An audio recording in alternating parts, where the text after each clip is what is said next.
The storm had broken the schoolhouse before it broke the town.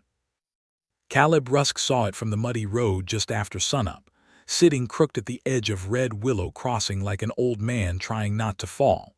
One porch step had split clean through. The small bell above the doorway hung sideways, still dripping rain from the night before. A shutter knocked softly against the wall each time the wind pushed through.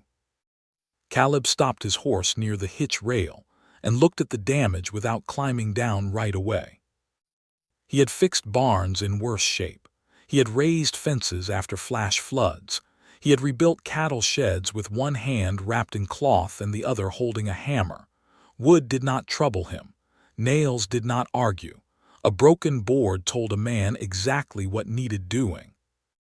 People were harder. Children's voices came from inside the schoolhouse. Caleb frowned. The place was not safe enough for lessons. Any fool could see that. The front porch sagged where the storm had lifted the planks, and muddy water still ran in thin brown lines beneath the door. The roof had lost shingles near the east corner. If the wind came again, half of it might peel open. He swung down from the saddle, tied the reins, and stepped into the yard. That was when he saw Annabelle.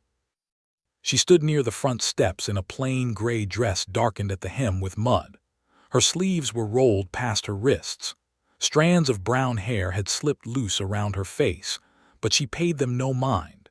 She was bent over a pile of school books scattered beside the porch, gathering them one by one and wiping mud from the covers with the edge of her apron. A small girl stood beside her, crying hard but trying to stay quiet. Anna lowered herself to one knee and held out a book with a torn corner. "It is only the cover, Mary," she said gently. "The words inside are still there." The girl sniffed. "Pa said if my book spoiled, I couldn't have another." "Then we will make this one last." Anna smoothed the wet page with careful fingers. "Books are tougher than they look."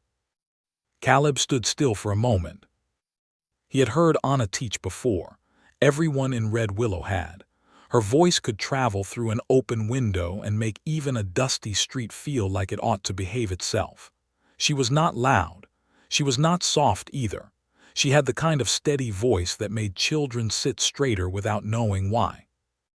But today there was strain beneath it.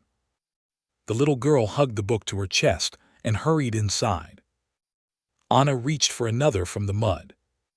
Caleb stepped forward. "School ought to be closed today." Anna did not startle. She looked up as if she had known he was there the whole time. "Good morning to you too, Mr. Rusk." He glanced toward the broken porch. "That step won't hold." "I told the children to use the side door." "The side door is swollen shut." "I opened it with a stove poker." "That is not the same as safe." For the first time her mouth tightened. Not a smile, not anger, something between weariness and pride. "No," she said, "but neither is sending 30 children home to cabins with leaking roofs, empty stoves, and fathers gone to repair washouts." Caleb looked past her through the open doorway. Inside, children sat close together on wooden benches, their damp coats hanging from pegs along the wall. Tin pans were set across the floor to catch water dripping from the ceiling. One boy held a chalk nub like it was gold. Another shared a slate with a younger child beside him. The room smelled of wet wood, chalk dust, and cold ashes. Anna followed his gaze. "They will stay away from the porch," she said. "I gave my word." Caleb looked back at the broken step. "Words don't hold weight." "Sometimes they hold more than boards." That answer should have annoyed him. Maybe it did, but there was no foolishness in her face. She knew the danger. She knew every crack in that building better than he did. And still she stood there with mud on her dress and books in her arms, trying to keep the day from falling apart. Caleb crouched near the porch and pressed one hand against the split step. The wood gave under his palm. "You got tools." "In the back shed, most are poor company." "So are most men." That almost earned a smile from her. Almost. He pulled the step loose with one hard motion. The board cracked as it came free. A few children inside turned their heads at the sound. Anna lifted one hand through the doorway and they went quiet again. Caleb set the broken plank aside. I can brace it for today. I did not ask you to. I know. Anna studied him for a moment, holding the muddy books tight against her chest. Then, why are you doing it? Caleb looked down at the hole where the step had been. He could have said because it needed doing. He could have said because the town would complain if a child got hurt. Both would have been true enough.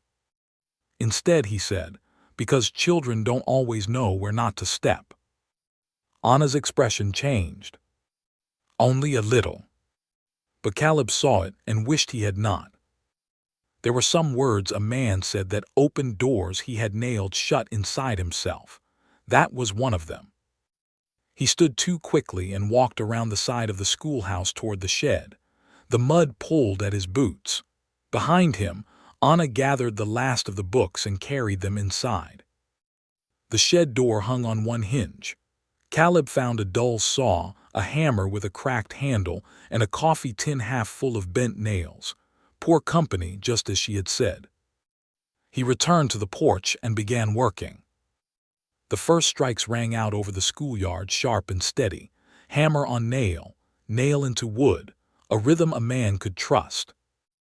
Inside, Anna started the morning lesson. Class, she said, today we will begin with arithmetic.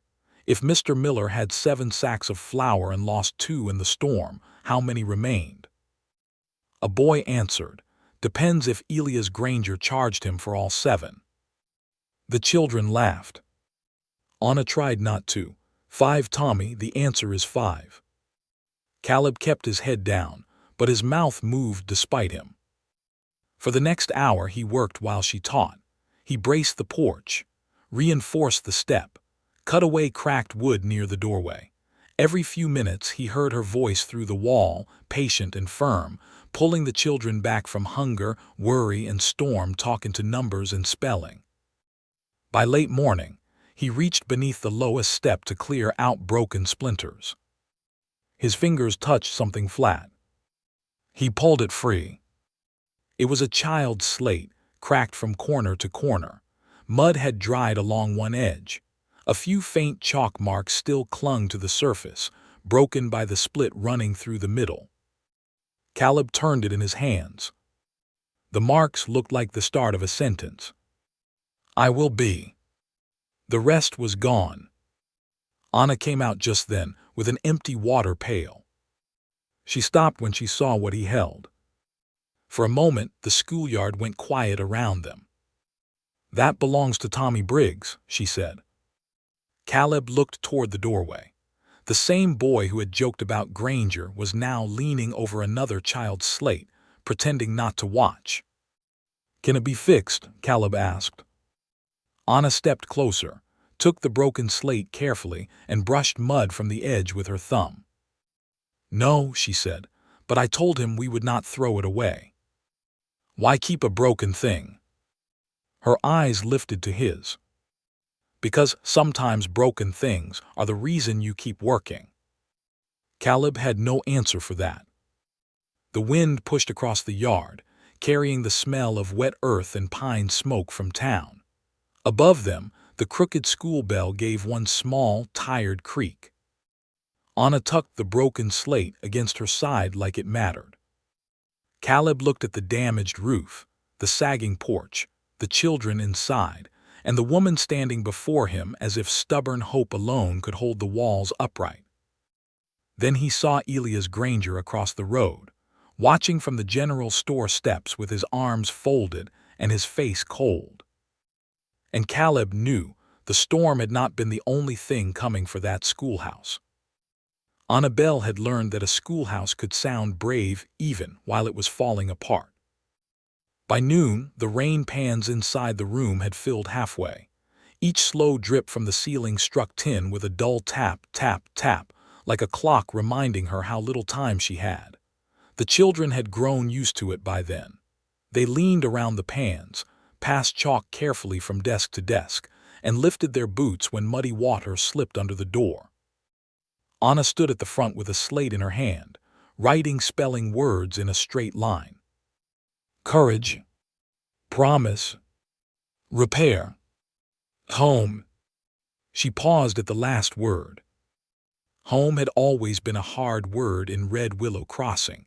Some children had one, some only had a roof, some had neither for long. Tommy Briggs sat in the second row, using the corner of another boy's slate because his own had cracked in the storm. He held the chalk as lightly as a feather, afraid of using too much. His brown hair stuck up in damp points, and his shirt sleeves were too short for his wrists. Anna noticed everything. She noticed who came hungry, who tried to hide bruised pride behind jokes, who could read better than they pretended, who looked at the door every time wagon wheels passed, hoping it was a father coming home early. And now she noticed Caleb Rusk moving past the front window with 2 long planks balanced on his shoulder. The children noticed too. "Miss Bell," Tommy whispered, though his whisper could have crossed a cattle yard, "is Mr. Rusk fixing the whole school?" Anna kept her eyes on the spelling line. "Mr. Rusk is fixing what he can." "Can he fix my slate?" A small quiet fell over the room. Anna turned from the board. Tommy's face changed at once, as if he wished he had not asked. She hated that look. Children learned too early when not to hope. She softened her voice. "Maybe not the slate, Tommy, but we will find you something to write on." His chin lifted with effort. "I can share." "I know you can." Another drip struck the pan near her desk. Tap. Outside, Caleb's hammer answered it. Bang. For a while, the two sounds kept time together. Anna continued the lesson, but her mind kept moving toward the window. Caleb worked without speaking to anyone. He had brought better lumber than the school had owned in years. Not scraps. Not warped boards left behind from a cattle shed. Good pine, clean cut and strong. He laid each board across 2 crates, measured with a length of cord, marked with a carpenter's pencil, then sawed steady and clean. He did not look like a man doing charity. He looked like a man keeping a promise he had not yet spoken. That unsettled her more than she wanted it to. When lessons ended, the children gathered their damp coats and lunch tins. Anna stood by the side door and watched each one step carefully over the swollen threshold. "Go straight home," she told them. "No running near the washout. Mary, hold your brother's hand. Tommy, tell your mother I will come by tomorrow with more copy work." Tommy nodded, then glanced toward the porch where Caleb knelt, driving nails into a new brace. "Thank you, Mr. Rusk," the boy called. Caleb stopped mid-swing. He looked up slowly, as if thanks were something he had not expected from a child. "You're welcome," he said. Tommy grinned and ran after the others. Anna watched Caleb lower his eyes back to the board. His jaw had tightened, only for a moment, but she saw it. When the yard emptied, the schoolhouse felt larger and lonelier. Anna gathered the pans first. She carried them outside one by one and poured the rainwater beside the wall where the mud was already dark. Caleb said nothing as she worked around him. At last, he stood and wiped sawdust from his hands. "Roof needs more than patching," he said. "I know. East corner is soft." "I know that too." He looked at her then. "You've been teaching under it anyway." Anna set the empty pan by the door. Children still need to learn when roofs are soft. Children also need roofs that don't fall. That is why you are here, isn't it? Caleb looked away first. It should not have pleased her. It did. He reached for another board. "I brought enough to fix the porch and brace the inside wall. Roof will take another day." "Who paid for the lumber?" His hand paused on the plank. Anna waited. Caleb lifted it, set it across the crates, and reached for the saw. "Does it matter?" "Yes." "Put it on the town account." There is no town account for the school. Then put it on mine. Anna stepped closer. Mr. Rusk, I cannot let you do that. You can. I will not. He looked at her over the plank. You always this stubborn. When people try to make kindness look simple, yes. The saw remained still between them. A faint breeze moved through the open door, carrying chalk dust and the smell of wet pine. Anna became aware of how close she had stepped. Caleb's sleeves were rolled to his forearms. Rainwater had darkened his hat brim. There was sawdust on his shirt and a thin red mark across one knuckle where the hammer had slipped. He looked tired, strong too, but not in the polished way men like Elias Granger liked to stand in front of a room. Caleb's strength seemed built from weather, work, and things he did not talk about. At last, he said, any man who wins your heart will have more courage than I do. The words landed quietly. Not teasing, not bold, almost as if he regretted saying them before they finished leaving his mouth. Anna's fingers tightened around the handle of the tin pan. A safer woman might have smiled and turned away. A wiser woman might have thanked him politely and let the moment pass. But Anna had spent too many years watching people step around the truth until it starved. So she met his eyes and said, then borrow some. Caleb went very still. The saw did not move. The wind did not seem to either. For one breath, Anna saw the man beneath the work.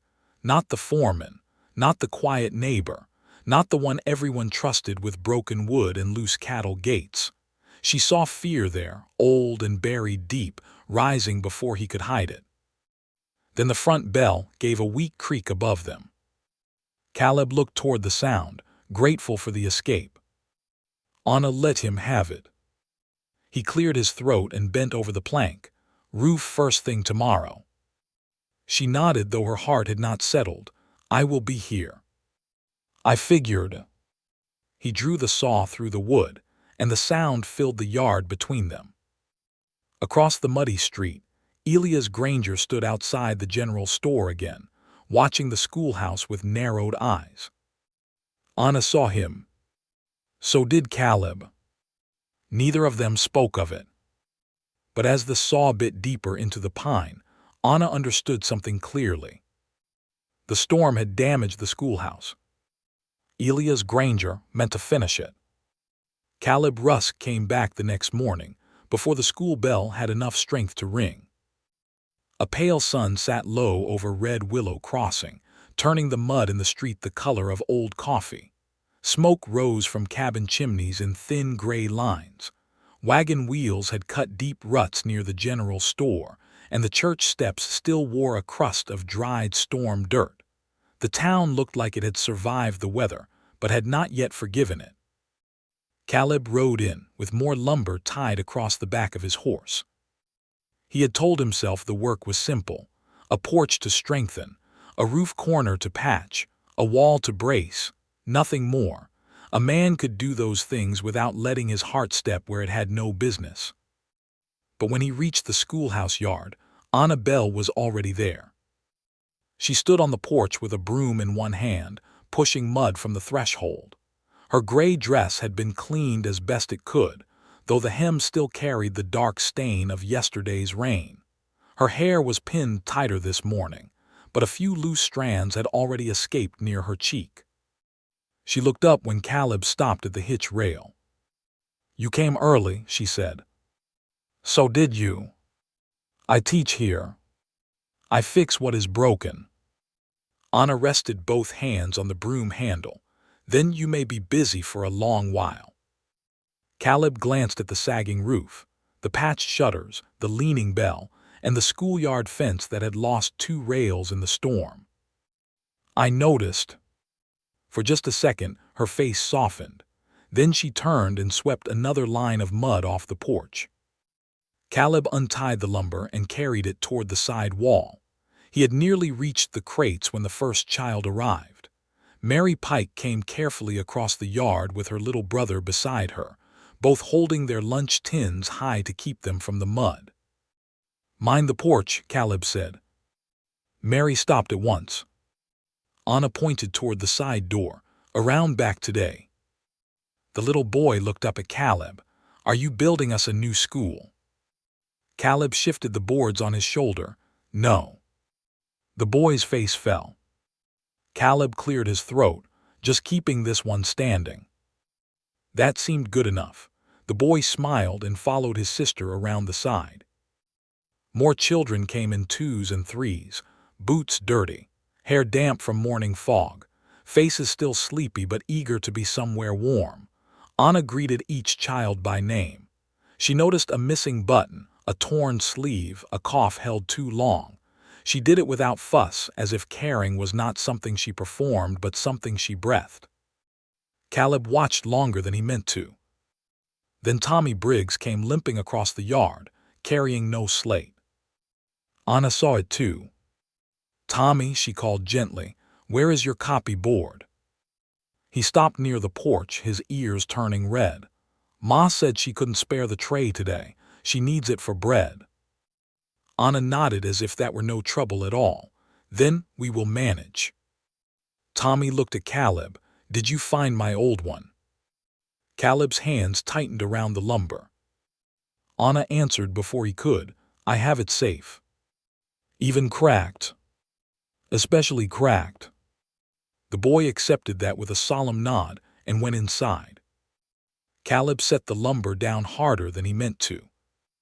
Anna waited until the children were settled before she came back out. You need not look so troubled by a slate, Mr. Rusk. I am not troubled. You nearly split that board with your hands. He looked down. She was right. His fingers had dug hard into the pine. He let go. Anna did not press him. That was the worst of it. Some folks pushed until a man's temper gave them a reason to stop. Anna simply saw and left room for him to decide what to do with being seen. Caleb picked up the saw. Children stay inside today.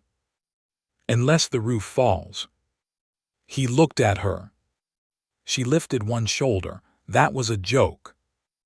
Poor one. It was all I could afford. Against his better sense, Caleb smiled. Anna saw it, and her eyes warmed just enough to make him turn away. He began cutting boards for the inner wall. The schoolhouse lesson started with reading. Children's voices rose together, uneven and bright. The river ran past the mill. The river ran past the mill, Anna corrected gently. Again together. The words drifted through the open window while Caleb worked outside. Saw teeth through pine, chalk against slate. Anna's voice over all of it, steady as a hand on a frightened shoulder. By mid-morning, Caleb moved inside to brace the wall near the stove. The children tried not to stare at him and failed. Anna kept teaching around him as if a tall cowboy with a hammer was a normal part of grammar. A verb shows action. Mary walks, Tommy reads, Mr. Rusk hammers. The children laughed. Caleb looked up from the wall. Anna's face stayed perfectly serious. Mr. Rusk glares, Tommy added. More laughter broke out. Caleb pointed the hammer at him. Tommy talks too much. Talks is also a verb, Anna said. The room filled with giggles again. Caleb turned back to the wall, but his chest felt strange. Not light exactly, just less heavy. The schoolhouse, damaged as it was, had a living sound to it. Not like the big empty ranch house where he slept. Not like the bunk room after men had gone quiet. This place held voices, mistakes, questions, and hope scratched in chalk. It made him uneasy. Near noon, Anna set the children to copying their lesson. Caleb knelt by the stove wall, driving a nail into a brace, when he heard a wagon stop outside. The room quieted before anyone looked. Elias Granger stepped into the doorway with his coat brushed clean and his boots shining above the mud. He carried himself like a man entering a place he already owned. His eyes moved over the pans on the floor, the patched wall, the children, and finally Anna. Miss Bell, he said, Still holding lessons, I see. Anna stood beside her desk, as scheduled. Granger smiled without warmth. Admirable, risky but admirable. Caleb stayed low by the wall, hammer in hand. Granger's gaze slid toward him. Rusk, didn't know you had taken employment as school staff. Caleb drove the nail in with one clean strike. I haven't. Charity then. Anna's shoulders stiffened. Caleb stood. The children looked between the two men, sensing what adults tried to hide. Granger stepped farther in, careful not to let his coat brush the wet wall. I came only to speak plainly. A damaged building, no proper funds, children seated under leaks. Some might say it is time this town considers a more sensible arrangement. Anna's voice remained calm. The town has a school. For now. A small boy coughed near the back. Granger looked around as if the sound proved his point. There are boarding schools east of here with strong roofs and proper discipline. Families could pay gradually, through my store if needed. Caleb understood then. Not all storms came from the sky. Anna folded her hands in front of her. Most families here cannot afford flour without owing you by spring. That is why payment arrangements exist. That is why debt exists. The air sharpened. Granger's smile thinned. Careful, Miss Bell, pride does not keep children safe. Anna's face paled, but she did not lower her eyes. Caleb wanted to speak. The words rose hot in his throat, but then Granger turned to him and his voice dropped just enough. You of all men should know what happens when children are left in weak hands. The room went silent. Caleb felt the hammer grow heavy in his grip. For a moment, he was not in the schoolhouse. He was years back in a flooded ravine, hearing his little sister call his name while rain beat so hard he could not see where to step. He said nothing. Granger saw it, so did Anna. After a long pause, Granger touched the brim of his hat. Sunday will bring clearer judgment. He stepped out into the yard and crossed the street toward his store. The children stayed quiet even after he left. Anna turned back to the board with careful control. Class, copy the next word. No one moved. She picked up the chalk and wrote in firm letters. Courage. Caleb stared at the word until it blurred. Outside, the wind pushed against the repaired porch, testing every nail he had driven. And for the first time since he had taken the job, Caleb wondered if wood was the easy part. The word courage stayed on the schoolhouse board long after the children left. Caleb Rusk saw it every time he raised his hammer, white chalk, straight letters plain as a command. Anna had written other words below it before the day ended. River, lantern, harvest, shelter, but his eyes kept finding the first one. Courage. He wished she had chosen an easier word.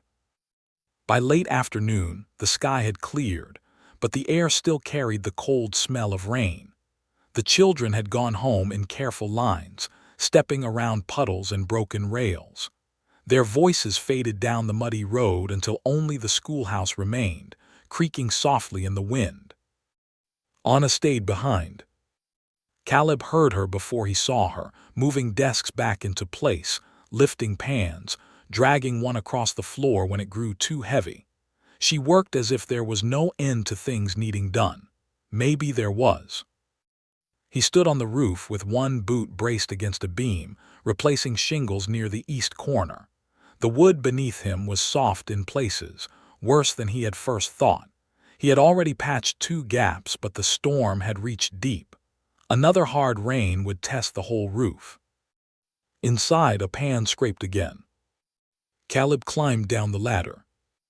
When he stepped through the doorway, Anna was near the front row, trying to lift a full tin pan with both hands. Her shoulders were stiff with effort. Leave it, he said. She did not look up. It will rust the floor. The floor is already half mud. That does not mean I should help it along. Caleb crossed the room, took the pan from her hands and carried it outside. He poured the water near the side wall, away from the foundation. When he returned, Anna was wiping the floor with an old cloth. "You ever stop?" he asked. "When the building stops leaking. That may be next spring. Then I will be tired next spring." He looked at her, but she kept her eyes down, scrubbing at a dark streak near the first bench. The late sun came through the side windows in long pale bars. Dust moved through the light. The room was quieter without the children. Too quiet. Every desk seemed to hold the shape of a child who had just left it. Caleb moved toward the stove wall and checked the brace he had nailed earlier. Strong enough for now, not enough for winter. Anna wrung the cloth into a bucket. "You should go home before dark." "So should you. I have copy work to prepare." "It can wait." "No," she said, "it cannot." There was no sharpness in her answer, only truth. She went to her desk and opened a thin stack of paper. Caleb saw how few sheets there were. She cut one page in half, then in quarters, making each piece smaller than a man's palm. Beside the paper sat a chalk nub, 2 pencils worn nearly to nothing, and Tommy Briggs's broken slate wrapped in a square of clean cloth. Caleb stared at it before he could stop himself.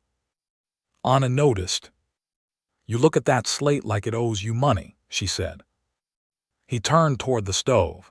"It just seems foolish to keep what can't be used." "Maybe." But she did not put it away. Caleb reached for his tool belt, checked the nails, then set it down again. "Why does it matter so much?" Anna's hand rested on the cloth-wrapped slate. She did not answer at once. Outside, a wagon rolled past on the road, wheels sucking through mud. "Tommy brought it on his first day," she said. "His mother had traded mending work for it. He held it so tight I thought he might crack it before class even began." Caleb said nothing. "He was afraid to write the wrong answer," Anna continued. "Some children are. They think a mistake means the slate is wasted. I told him a slate is made for trying again." Her thumb moved over the cloth edge. Then the storm came through the porch. He dropped it when the wind blew the door open. He pretended not to care. "But he did." "Yes," her voice lowered, "he did." Caleb looked toward the second row, where Tommy had sat that morning. Anna lifted the broken slate and placed it gently on her desk. "I keep it because he needs to know that broken does not mean finished." The words moved through Caleb like cold water. He turned away, but not fast enough. Anna saw the change in his face. "Mr. Rusk," she said carefully, "who did you fail?" The room went still. Caleb's hand closed around the back of a chair. For a moment he thought of leaving. He could walk out, saddle his horse, and never come back except to finish the roof when no one was there. That would be easier, cleaner.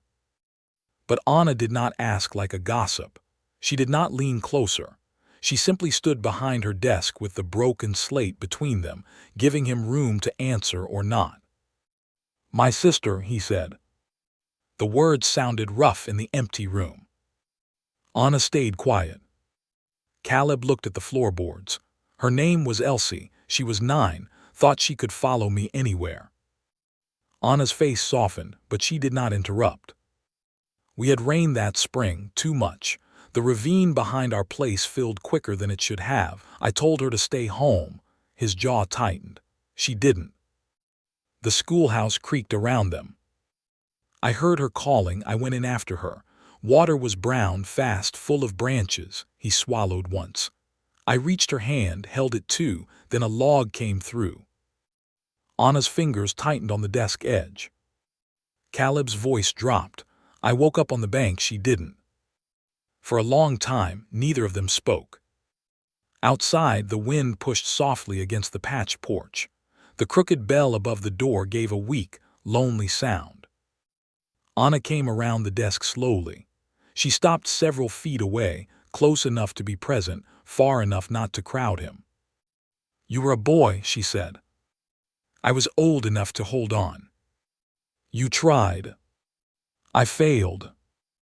Anna's eyes shone, but she did not cry. Those are not always the same thing. Caleb looked at her then. He had heard comfort before. Most of it made him angry. Folks said time healed. It didn't. They said God had reasons. Maybe he did, but Caleb had never liked men who pretended to know them. They said he could not blame himself forever. Anna did not say any of that.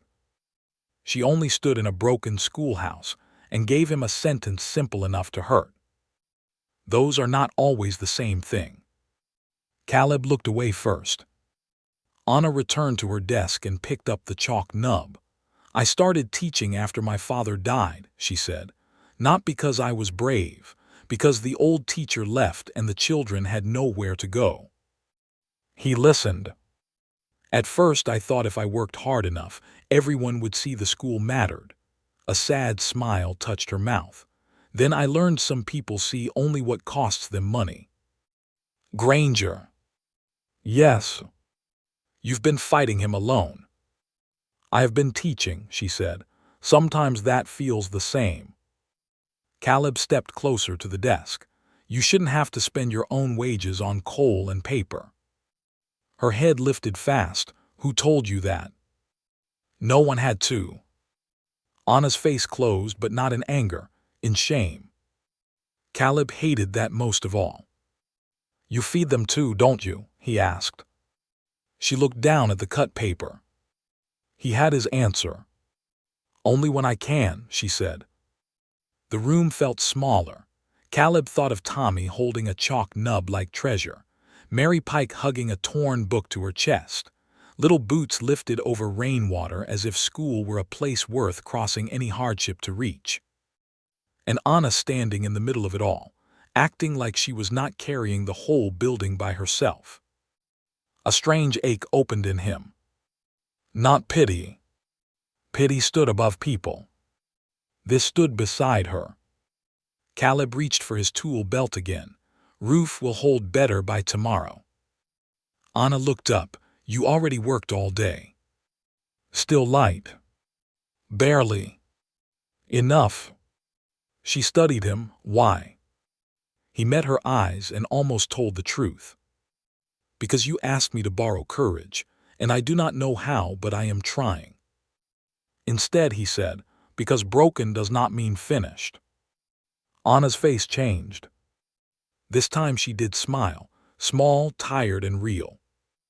Caleb climbed back onto the roof before he could do something foolish like reach for her hand. He worked until the sun dropped behind the church steeple and shadows filled the yard. Below him, Anna lit a lantern inside the schoolhouse. Its glow spread across the windows, warm against the coming dark. For the first time in years, Caleb looked at a light and wanted to walk toward it. Then from across the muddy street, Elias Granger's store door opened. Granger stepped out with two men beside him and pointed toward the schoolhouse roof. Caleb stopped hammering. Anna came to the doorway with the lantern in her hand. The night had not fully fallen yet, but trouble was already walking toward them. Elias Granger did not hurry across the muddy street. Men like him never did. They walked as if the road belonged to them, as if even the puddles ought to move aside before their polished boots touched water. The two men beside him followed close, both members of the town council, both wearing the tight faces of men who had already decided something and only came to make it sound fair. Caleb Rusk stood on the schoolhouse roof with the hammer in his hand. Below, Annabelle held the lantern in the doorway. The yellow light touched her face and made the strain there plain. She did not step back into the schoolhouse. She did not close the door. She stood in front of it like a woman with no shield but her own spine. Granger stopped at the edge of the yard and looked up at Caleb. Working late, Rusk. Caleb climbed down the ladder slowly. Roof does not fix itself. No, Granger said, but a bad roof can tell a town when a building has served its time. Anna's hand tightened around the lantern handle. One of the councilmen, Mr. Lott, cleared his throat. He was a thin man with nervous eyes and a habit of folding his hands when he did not want blame to stick to him. "Miss Bell," he said, "we came to look over the damage." "At night?" Anna asked. Granger smiled faintly. A damaged roof does not become less damaged after supper. Caleb stepped off the ladder and crossed the yard until he stood a few feet from Anna, not in front of her, beside her. She noticed. So did Granger. The second councilman, Amos Reed, looked at the porch step Caleb had repaired, then at the braces stacked along the wall. "Looks like Rusk has made progress." "Temporary progress," Granger said. "A few boards cannot answer for the whole structure." Anna lifted the lantern higher. "Then come inside and see what has been done." Granger's eyes moved to the doorway. "I would rather not risk my neck." Caleb's jaw tightened. "Then you are not here to inspect." A silence followed. Mr. Lott shifted in the mud. Granger's smile thinned. "Careful, Mr. Rusk. Concern for children should not be mistaken for personal insult." "You have not sounded concerned yet." Anna glanced at Caleb, a quick warning in her eyes. He knew what it meant. Do not give him what he wants. But Granger had a way of making silence feel like surrender. Amos Reed stepped closer to the porch and looked at the repaired step. "Miss Bell, nobody doubts you care for the children." "That is kind of you," Anna said, though her voice told Caleb she knew kindness had not brought them there. "But," Reed continued, "there are questions about whether lessons should continue here until proper money is raised." "Proper money," Anna repeated quietly. Granger folded his gloved hands behind his back. "The town has been offered another arrangement, a safer one. Children can be placed east of here for schooling during the cold months. Families can pay through store credit." Anna's face went still. Caleb looked at her. "You knew about this?" "I heard whispers." Granger turned toward him. "A practical solution, unless someone here thinks children should sit under dripping roofs for the sake of sentiment." Anna stepped down from the doorway, lantern light swinging over the mud. "You call it practical because you will hold every family's debt by Christmas." "I call it practical because I can count." Granger's eyes hardened. "This school cannot." Caleb saw the words strike her. Not because she believed him, because some part of the town might. Anna had fought weather, poverty, and tired parents, but Granger fought with numbers, ledgers, and fear. Those were harder to nail down. Mr. Lott looked at the ground. "Sunday after church, the council will hear opinions. If the school cannot be shown safe, we may have to close it until spring." "Spring," Anna said. "Some of my students will not come back if you send them away that long." Granger lifted one shoulder. "Then perhaps they were never meant for more schooling." The lantern trembled in Anna's hand. Caleb took one step forward. "Say that again." Granger looked pleased, just a little. "You disagree." "They are children." "They are poor children," Granger said. "There is a difference between hope and waste." Anna moved before Caleb could. She stepped between them, not to protect Granger, but to stop Caleb from losing the ground beneath his own feet. "That is enough," she said. Her voice was low, but it cut sharper than shouting. Granger looked past her at Caleb. "You have a strong helper, Miss Bell. I hope he understands that a hammer cannot repair every mistake." Caleb felt the words sink deep. Every mistake. Elsie's small hand slipping from his grip, brown water, branches turning wild in the flood, his own voice calling until it broke. Anna turned slightly, and in her eyes he saw the plea. "Do not leave me standing alone in this." Caleb wanted to answer, wanted to tell Granger the school would stand, Anna would stay, and the children would learn inside these walls if he had to rebuild every board himself. But the old memory closed around his throat. Granger waited. The councilmen waited. Anna waited. Caleb said nothing. The silence did more damage than the storm. Anna's face did not break, but something in it lowered. Not anger, not surprise, something worse, understanding. She turned back to Granger. I will have the school ready for inspection by Sunday. Granger gave a small bow of his head. Then Sunday will settle it. He turned and walked back toward the store. The councilmen followed, looking relieved to be moving away from trouble. Caleb stood in the yard, hammer hanging heavy at his side. Anna climbed the porch step and set the lantern on her desk inside. When she came back out, her hands were empty. I should finish the copy sheets, she said. On it. She stopped but did not turn. His chest tightened. I should have spoken. Yes, she said. One word, quiet, clean, worse than any accusation. I wanted to. That does not help the children. He flinched. She turned then, and the lantern behind her made her eyes shine.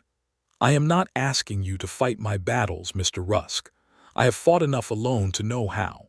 But if you stand beside me only when no one is watching, then you are not standing beside me. Caleb had no defense. Anna looked toward the road where Granger had disappeared. Sunday is not far. Then she went back inside and closed the door softly. Caleb remained in the yard until the cold found its way through his coat. The roof above him still needed work. The porch still needed rails.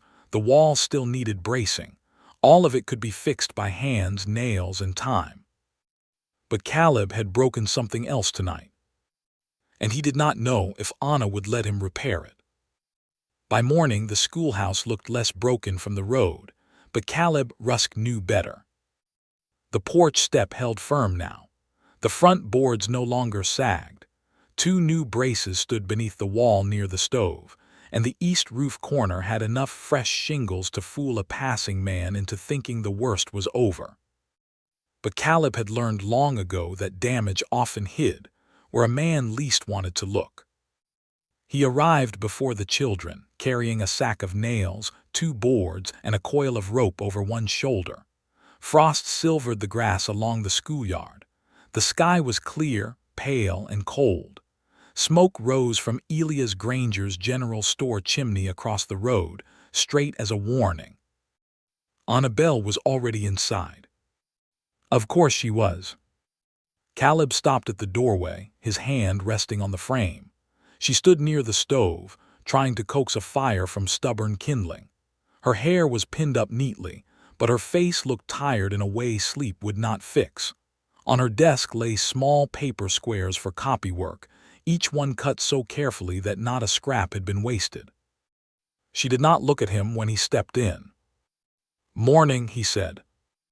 "Morning, Mr. Rusk." Mr. Rusk.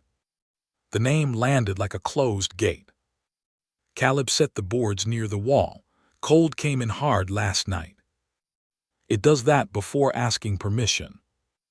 He nodded once, though she still had not turned.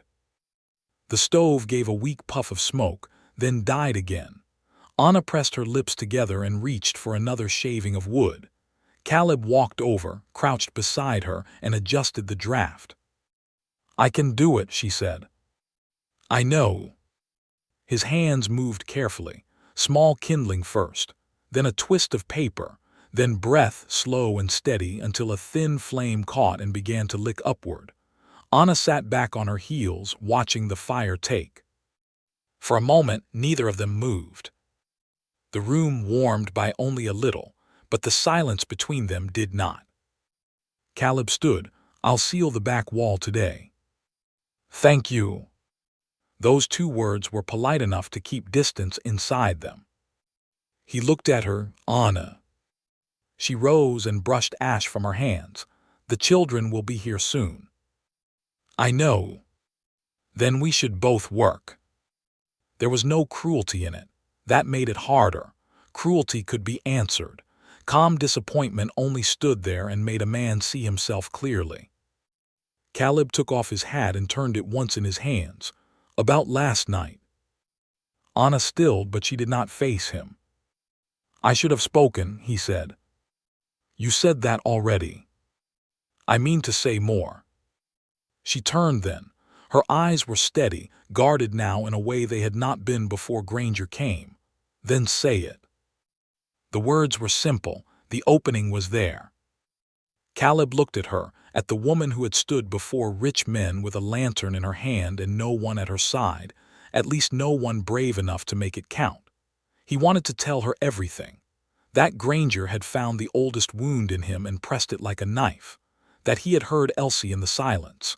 That for one terrible breath he had been a boy again, useless in floodwater. But wanting to explain was not the same as making it right. So he said, "You were right. Standing quiet beside you is not enough." Anna's expression shifted, but only slightly. "No, it is not. I'm still here." "That matters." She looked toward the desks. "But Sunday will matter more." Before he could answer, footsteps sounded on the porch.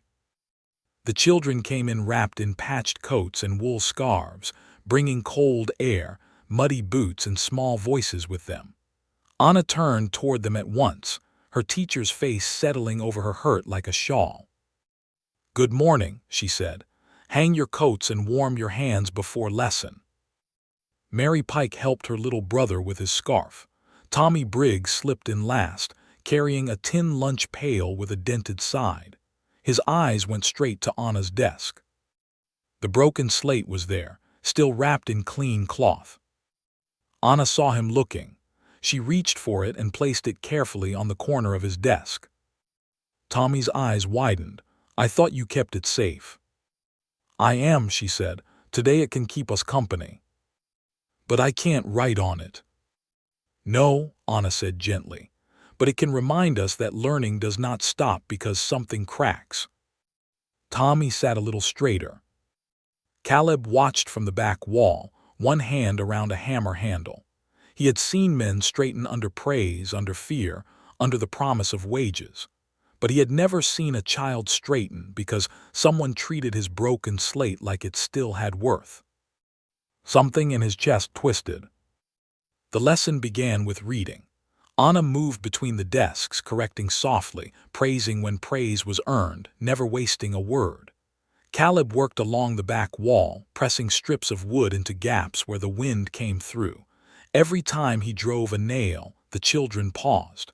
Every time Anna lifted one finger, they returned to their work. It became a rhythm again. Hammer, voice, chalk, wind. By noon, the room was warmer.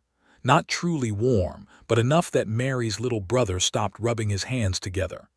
Caleb had sealed 3 drafts and strengthened the shelf near the stove. Anna gave each child a small piece of paper with lines copied across the top. Tommy looked at his paper, then at the broken slate beside him. Anna leaned over his desk. "What is it?" He lowered his voice. "Can I write the same sentence?" "What sentence?" He pointed to the faint chalk marks still visible on the cracked slate. "I will be." Anna's hand rested on the desk. "What did you mean to write?" she asked. Tommy swallowed. "I don't know yet." Some children nearby laughed softly, not meanly. Anna looked around and the laughter stopped. "That is a fine place to begin," she said. "Write it again. Leave room to finish it when you know." Tommy bent over the paper, careful as a banker with gold. Caleb turned back to the wall before anyone saw his face. At recess, the children spilled into the yard. They were told not to run, so naturally they walked fast enough to prove they had not disobeyed. Anna stayed inside, gathering stray chalk dust with a cloth. Caleb stood near the stove, pretending to sort nails. "You did that well," he said. She did not look up. Taught a child to leave a sentence unfinished. Taught him not to be ashamed of it. Anna's hand slowed. Caleb stepped closer, but not too close. "I know what it is to carry an unfinished sentence." She looked at him then. He touched the edge of the desk, eyes on the broken slate. Mine was always I should have.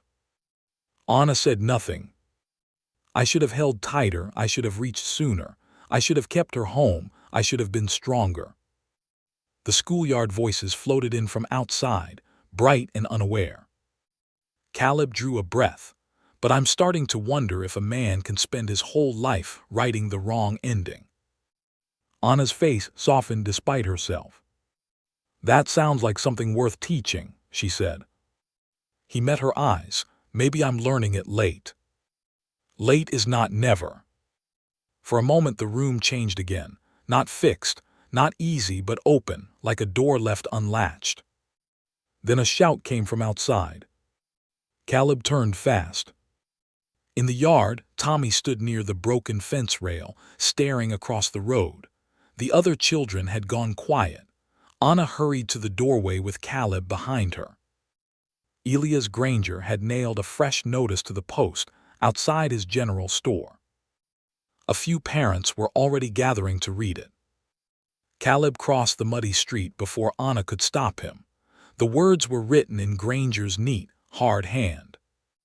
For the safety of Red Willow children, all families are advised to withhold attendance from the damaged schoolhouse until the Sunday council decision. Anna reached his side and read it in silence. One mother looked at her with worry. Another pulled her child close. Granger stepped out of the store, buttoning his coat. "This is only caution," he said smoothly. "No decent person could object to caution." Caleb felt Anna beside him, still as stone. The children watched from the schoolyard. Tommy held his unfinished paper in one hand. For the first time, Caleb did not look away. He pulled the notice from the post.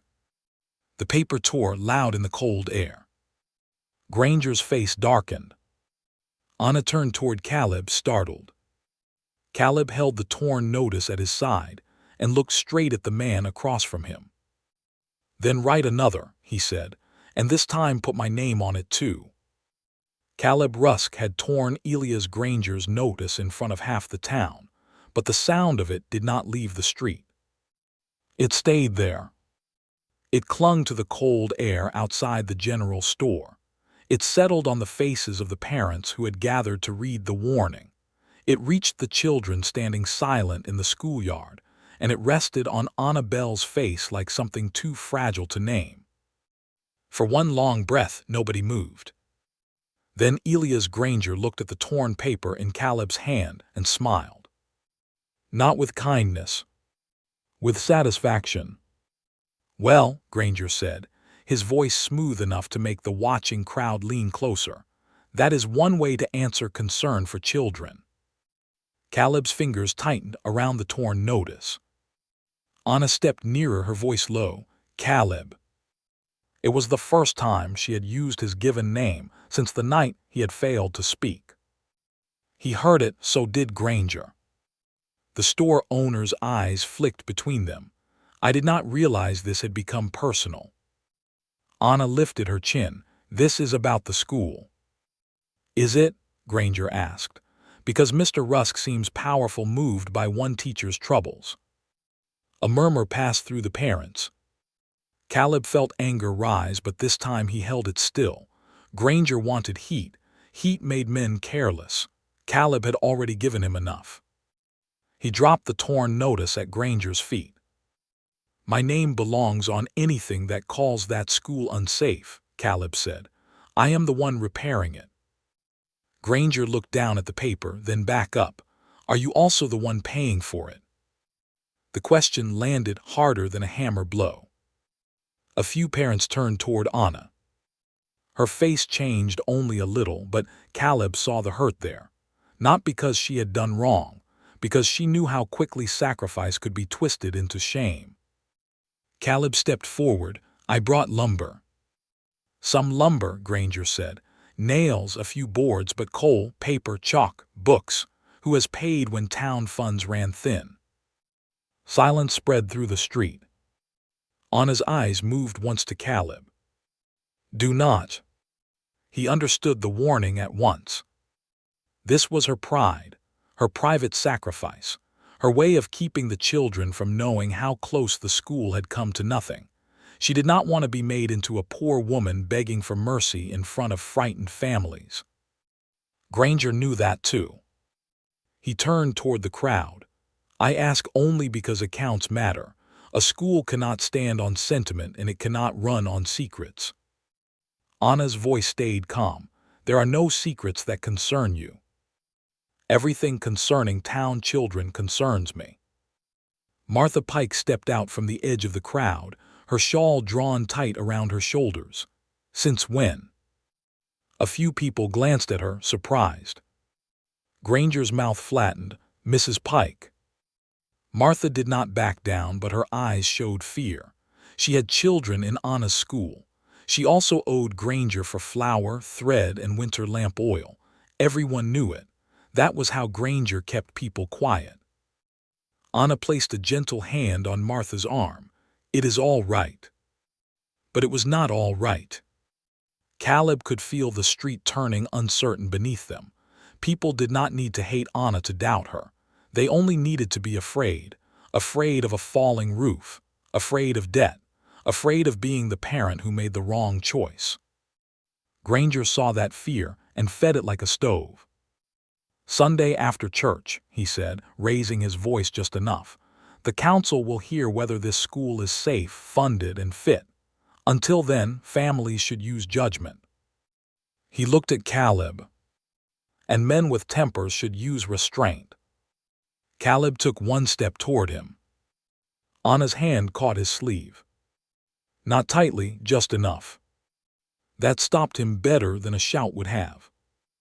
Granger gave a small nod, as if he had proven his point, then turned and went back inside his store. The bell above his door rang once. The street remained quiet after he was gone. One by one, parents gathered their children and moved away. Some looked at Anna with apology. Some would not look at her at all. Tommy Briggs stood near the schoolyard fence, still holding his unfinished paper. "I will be." The sentence was visible from where Caleb stood. Anna saw it too. Her face softened with pain, then she turned back toward the schoolhouse. Caleb followed. She did not speak until they reached the doorway. The children had been sent home early by then, because no lesson could survive the kind of fear Granger had left behind. The room felt colder without them. Anna walked to Tommy's desk and picked up the broken slate. Caleb stood near the back wall. "He had no right to shame you." She did not turn. "He did not shame me." "He tried." "Yes," her thumb moved along the slate's cracked edge, "and you nearly helped him." The word struck clean. Caleb looked down. "I didn't tell them." "No, but you wanted to. To defend you. To expose me." His head lifted. "That is not what I meant." Anna finally faced him. Her eyes were not angry. That made it worse. They were tired and deeply hurt. "You think because my sacrifice is good it should be spoken aloud," she said. "But those are my wages, my hunger, my choices. I did not spend them so folks would look at me with pity." Caleb's jaw worked once. "They need to know what Granger is doing. They need to know the school matters, not that I am poor." Outside, a cold wind pushed against the repaired porch. The schoolhouse boards gave a low creak. Caleb took off his hat and held it in both hands. "I am trying to stand beside you." "I know." Her voice softened a little. "But standing beside someone does not mean grabbing their burden and holding it up for all to see." He had no answer. Anna looked down at the slate in her hands. "Tommy asked today if broken things can still be used. I told him they can still matter." "They can."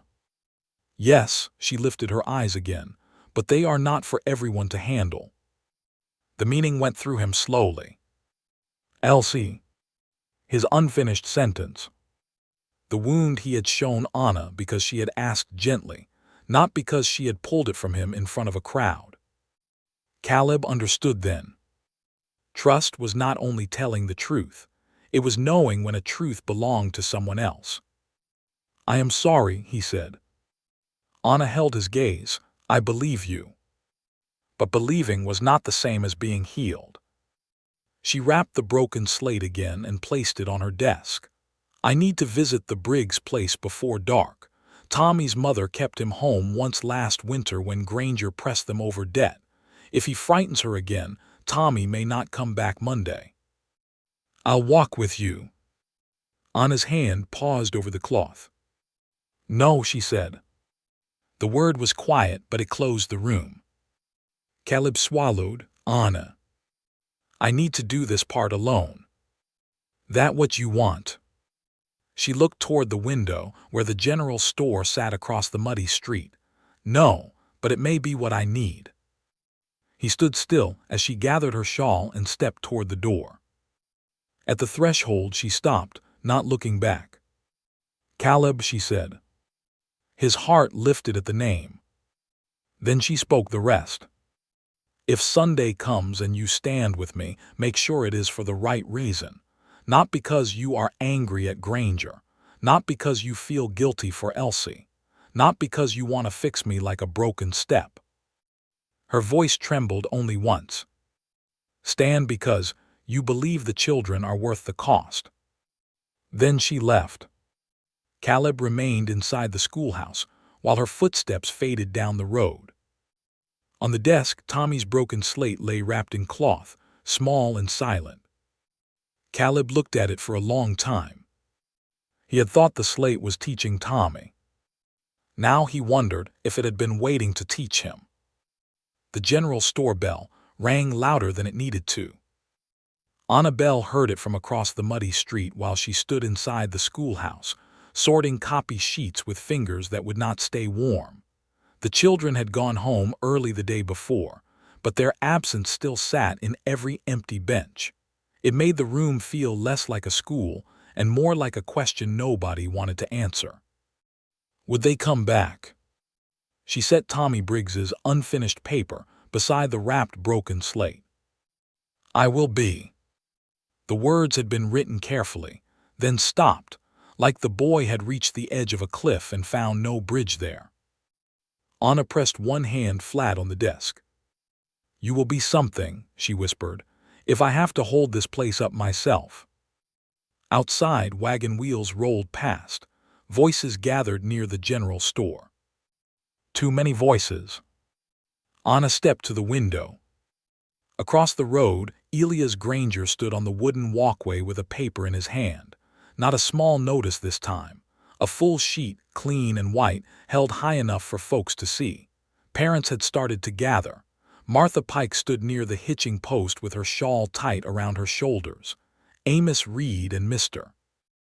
Lot were there too, looking uncomfortable in the way men looked when they knew they were being used, but liked the safety of pretending otherwise. Caleb Rusk stood at the edge of the schoolyard. He had come early again. He had worked without saying much. The back wall was sealed now, and the porch could hold a line of children without trembling. He had brought more nails, more boards, and a face that carried apology without asking Anna to accept it. But now he was looking toward the store, still as a fence post before a storm. Anna reached for her shawl and stepped outside. The cold bit through her sleeves. Mud clung to her shoes as she crossed the yard. Caleb turned when he heard her. "You don't have to go over there," he said. Anna looked at the growing crowd. "Yes, I do." His jaw tightened, but he did not stop her. That mattered. They crossed the road together, side by side, but not touching. Anna felt every eye turn toward them. Some faces held pity. Some held fear. Some held the sharp curiosity of people who had been given a story and wanted to see whether it would bleed. Granger waited until they reached the walkway. "Miss Bell," he said, "Mr. Rusk." Anna looked at the paper in his hand. Another caution. A public statement. He turned slightly so the crowd could hear, "For clarity." Martha Pike frowned. Clarity usually doesn't need an audience. Granger ignored her. He lifted the paper and began to read. Due to continued safety concerns regarding the Red Willow Schoolhouse, and due to uncertain funding for its continued operation, families are advised that Sunday's council discussion will determine whether the school remains open or closes until proper arrangements can be made. A murmur passed through the crowd. Anna kept her face still. Granger lowered the paper only enough to look at her. I have also arranged preliminary terms for winter schooling east of town. Families unable to pay at once may place the cost on store credit. A father near the back muttered, "More debt." Granger's eyes moved in that direction. The man looked down. Anna spoke before the silence could swallow him. "You call it school credit, but every sack of flour, every pencil, every mile of wagon travel will pass through your ledger." "My ledger is honest." "Honest does not mean kind." The crowd shifted. Granger smiled thinly. "Kindness does not repair roofs, Miss Bell." "No," Anna said. "Hands do, work does.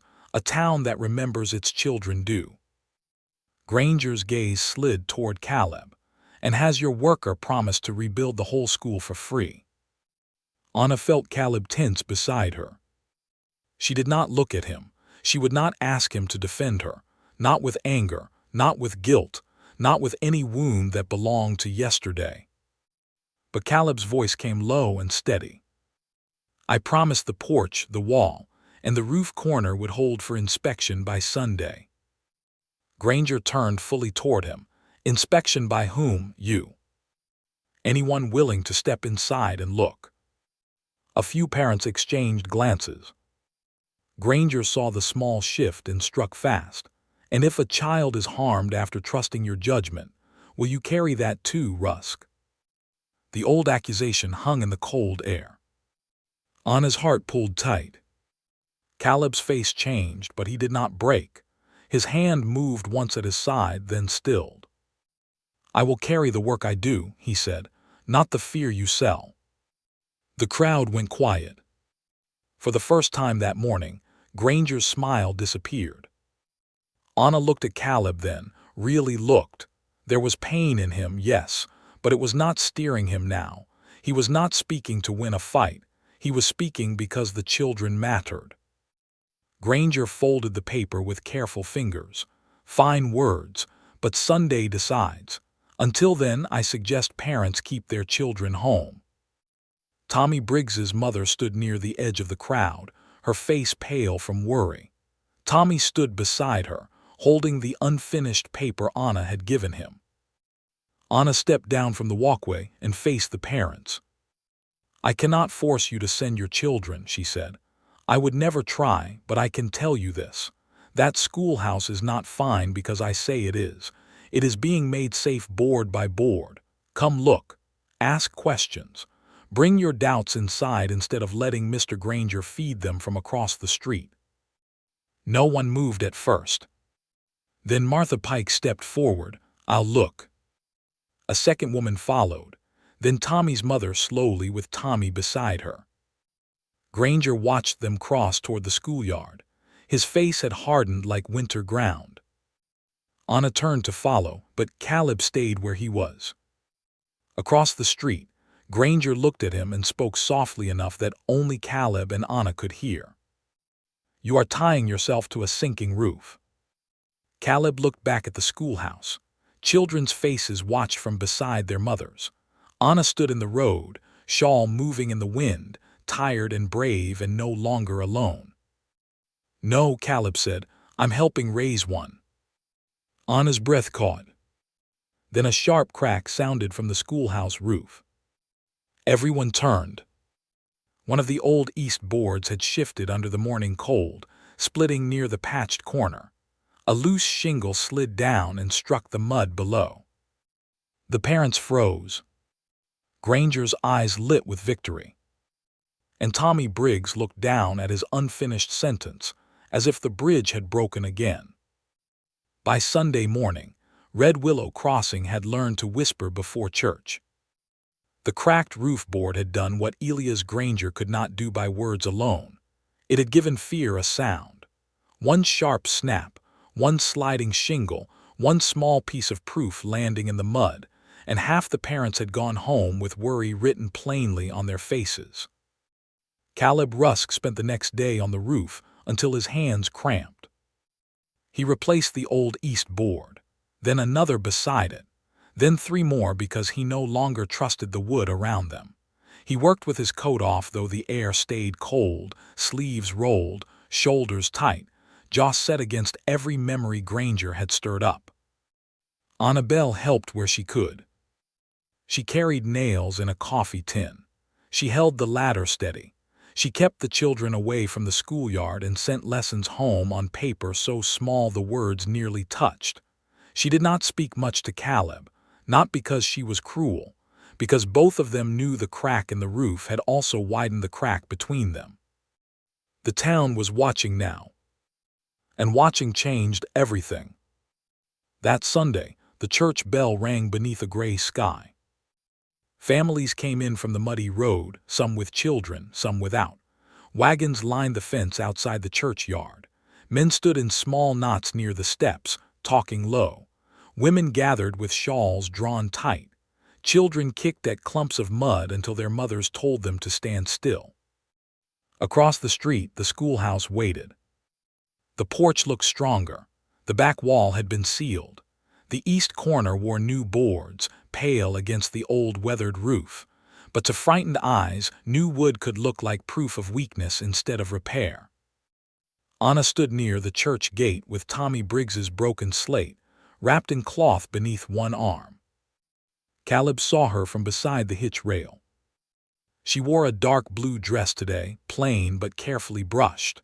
Her hair was pinned smooth. Only her face gave her away. She looked calm to anyone who did not know her. Caleb knew better now. He started toward her, then stopped when Mrs. Briggs reached Anna first.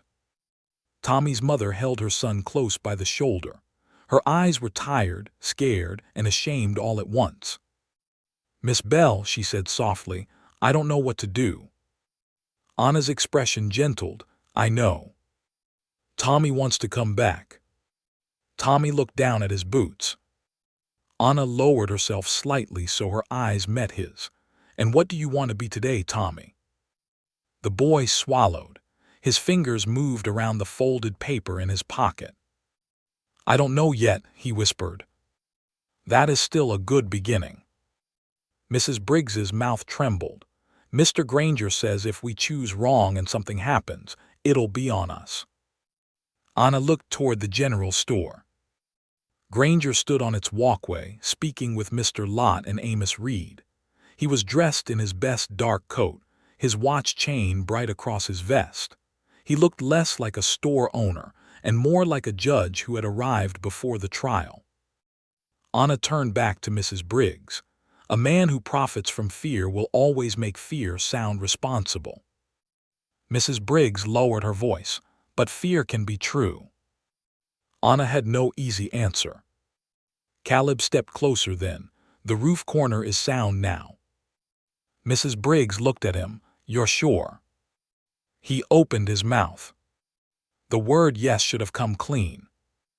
But he saw Elsie again, the brown water, his own hand slipping, the certainty he had felt before the world proved him wrong. A child in weak hands. Granger's words had found a place to live. Caleb hesitated. Mrs. Briggs saw it, so did Anna. The small silence spread like spilled ink. Anna straightened slowly. "Mr. Rusk has worked hard." That was not the same as saying he was sure. Caleb felt the shame of it burn through him. Before he could correct himself, the church doors opened and Reverend Hale stepped onto the top step. "Friends," he called, "we will hear the council matter before service as agreed." People began moving toward the churchyard. Anna stayed where she was a moment longer. Caleb reached for words, but she spoke first. "You do not have to carry every child alone," she said. "I know." "No," she looked at him then, and there was sadness in her eyes. "I do not think you do." He swallowed. "Anna, I just don't want to promise what no man can promise." "I never asked you to promise nothing would ever go wrong." Her hand tightened around the wrapped slate. "I asked you to stand for the work you did, and the children you said were worth the cost." "They are." "Then say it where they can hear you." The churchyard filled behind them. Granger's voice rose politely as he greeted the councilmen. Parents shifted into place, uneasy and waiting. Caleb looked at the schoolhouse. He had fixed the boards. He had sealed the drafts. He had raised the porch steps strong enough to hold any child in town. But Anna was right. He had not yet stood fully beneath the weight of it. Not because the work was false. Because love, duty, and children all asked for a courage no hammer could build. Anna turned from him and walked toward the churchyard alone. Caleb watched her go, the wrapped broken slate held close against her side. For a moment he thought of following. Then Mr. Granger's voice carried over the gathered crowd. "Before we speak of sentiment," Granger said, "I believe Red Willow deserves to know whether Miss Bell has been honest about the true condition of that school." Anna stopped in front of everyone. Caleb took one step forward. But the distance between them had never felt wider. Caleb Rusk worked on the schoolhouse before dawn because darkness asked fewer questions. The churchyard had emptied the day before with no answer settled. Reverend Hale had asked for order, Mr. Lott had asked for caution, Amos Reed had asked for time, and Elias Granger had asked for everything while pretending to ask for nothing. Parents had gone home carrying fear in their eyes. Children had followed behind them, quiet in the way children got when adults made the world feel unsafe. Anna had not looked back at Caleb when she left. That had stayed with him, worse than Granger's words. Now, with the town still asleep and the sky only beginning to pale, Caleb stood alone inside the schoolhouse with a lantern hanging from a nail beside him. The room smelled of fresh pine, cold ashes, and damp chalk. His breath showed faintly in the air. He had come to finish what his mouth had failed to defend. The east corner was stronger now. He checked every brace by hand, pulling hard until the wood answered him. He drove new nails into the frame above the stove wall. He sealed a gap beneath the window. He shaved down the swollen side door until it opened without a groan. Each task was clear. Cut, fit, nail, test. No one asked him whether he was sure. No one looked at him with a child's future in their hands. By sunrise, sweat had dampened his shirt beneath his coat. His fingers ached from the cold and from gripping the hammer too long. He stood near the second row of desks and looked over the room. It was not grand. It would never be grand. The benches were scratched. The floorboards did not match. The stovepipe leaned a little no matter how often a man corrected it, but the porch held, the wall held, the roof corner held. A child could sit here and learn. That should have been enough for him to speak. Caleb turned toward Anna's desk. Tommy Briggs's broken slate lay, wrapped in cloth, on the corner, exactly where she had left it before walking into the churchyard. Beside it sat Tommy's unfinished paper. "I will be." Caleb picked up the paper carefully. The letters were uneven but earnest. A child's hand had written them with hope and fear mixed together. Caleb sat on the nearest bench. The wood creaked beneath him. He remembered Elsie sitting on a fence rail years ago, swinging her bare feet and declaring she would learn to write her name better than him. She had been small, fierce, and certain the world would move aside if she smiled hard enough. He remembered teasing her, telling her the letters leaned like tired fence posts. She had stuck her tongue out and said, "Then fix them, Caleb." His throat tightened. He reached beneath the desk without thinking, his fingers brushing old carved marks in the wood. Children had scratched initials there over the years, crooked stars, uneven numbers, small secret signs left by hands that had grown and gone. Then he saw it.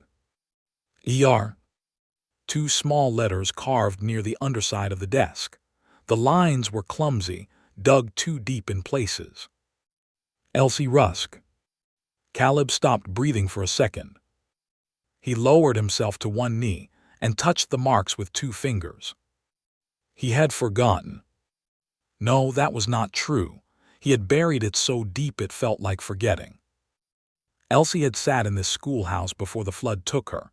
She had warmed her hands near the same stove. She had dragged chalk across slates. She had whispered answers when she thought no teacher could hear.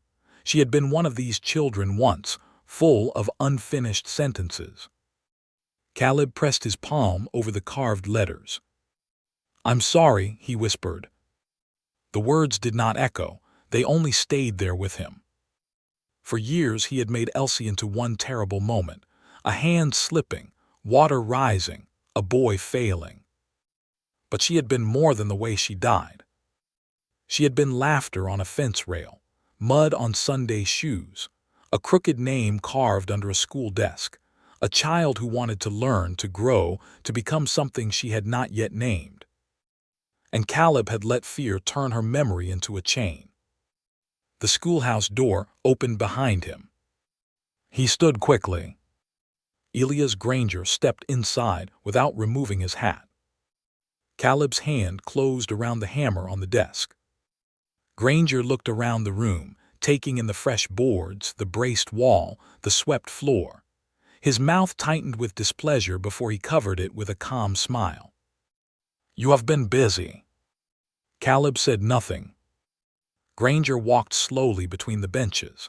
"I suppose a man can do a great deal when guilt drives the nails." The hammer handle creaked in Caleb's grip.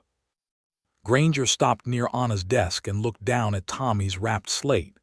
Sentiment everywhere in this place. No wonder she has fooled so many. "Do not touch it." Granger lifted his eyes. "Or what?" Caleb did not answer. The store owner smiled again, but there was less confidence in it now. Men like Granger trusted anger because they knew how to use it. Caleb gave him none. Granger moved away from the desk. "You think this matters? A few boards, a brave speech you might manage if Miss Bell looks wounded enough." Caleb's jaw tightened. "She will still lose," Granger said. "If the school remains open, families will owe money for supplies. If it closes, they will owe me for travel and boarding. Either way, this town comes through my ledger." "At least you speak plain when no one decent is here to hear it." Granger's face hardened. "You are slow, Rusk, but not entirely dull." Caleb stepped closer. "Why do you want the school closed so badly?"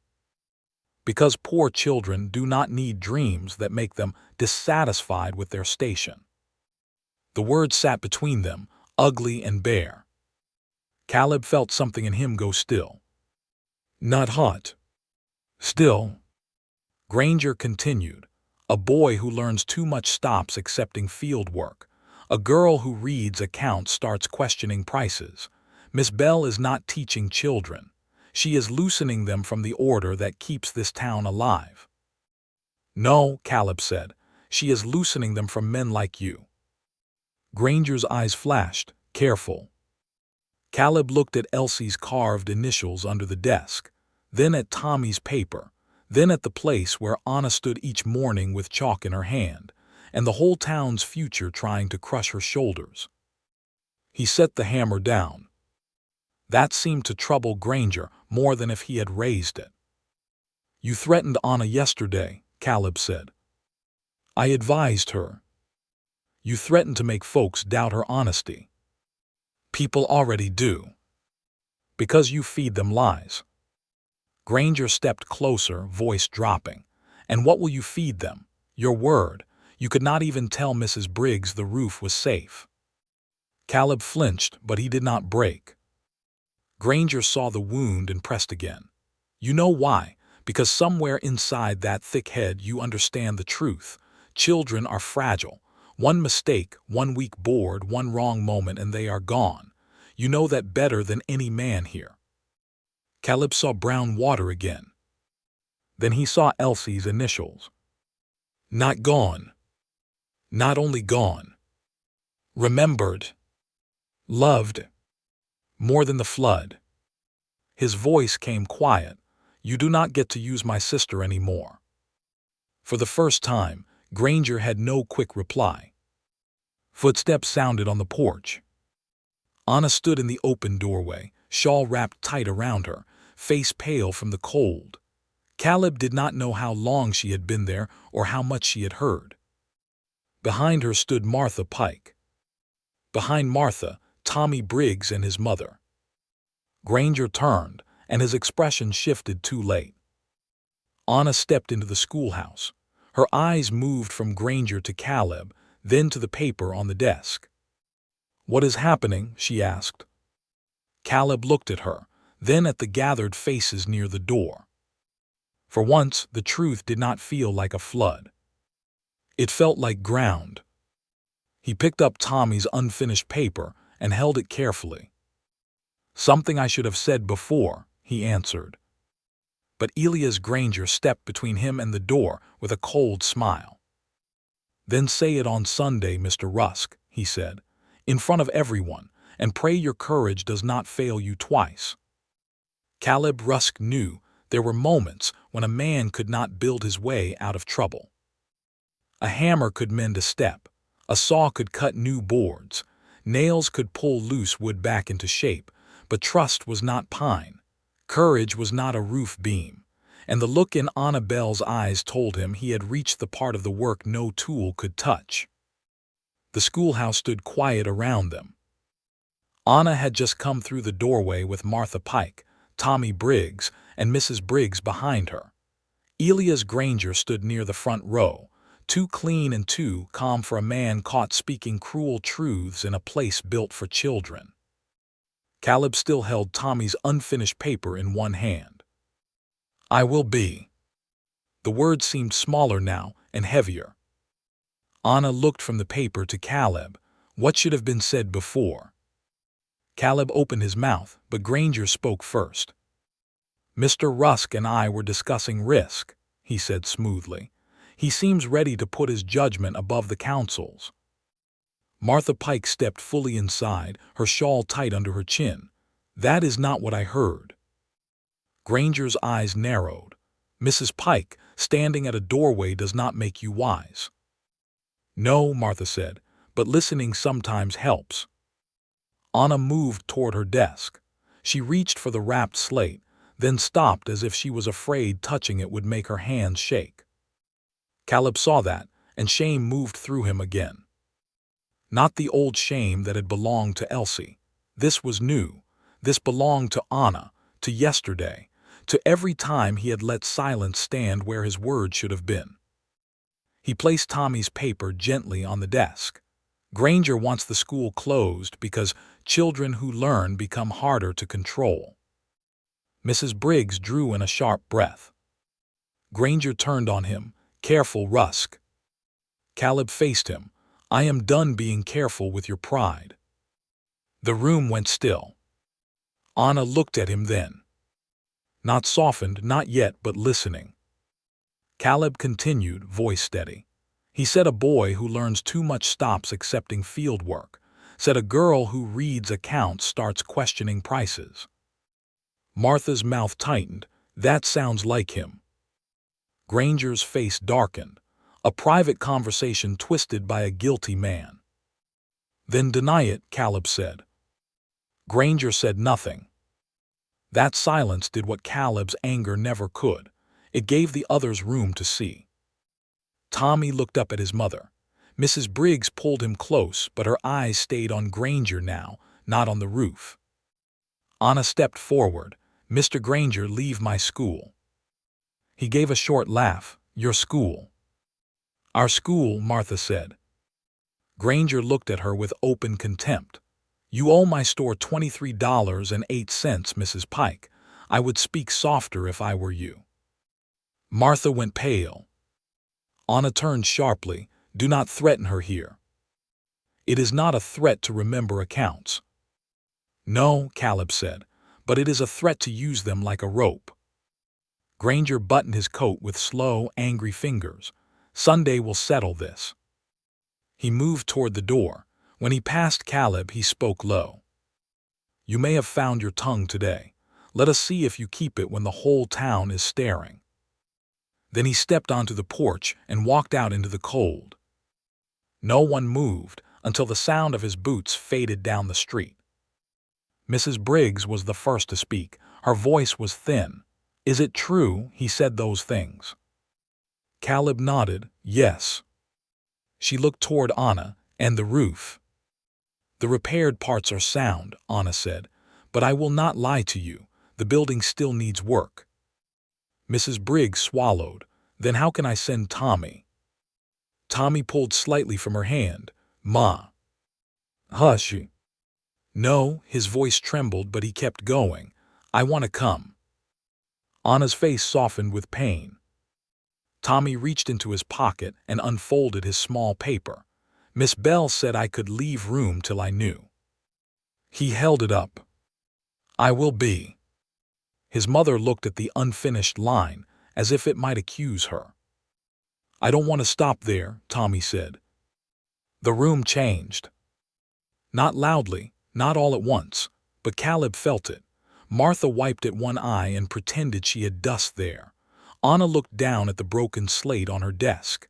Mrs. Briggs pressed her lips together, fighting fear with love and not knowing which would win. Caleb stepped away from the wall. "Then we make a plan," he said.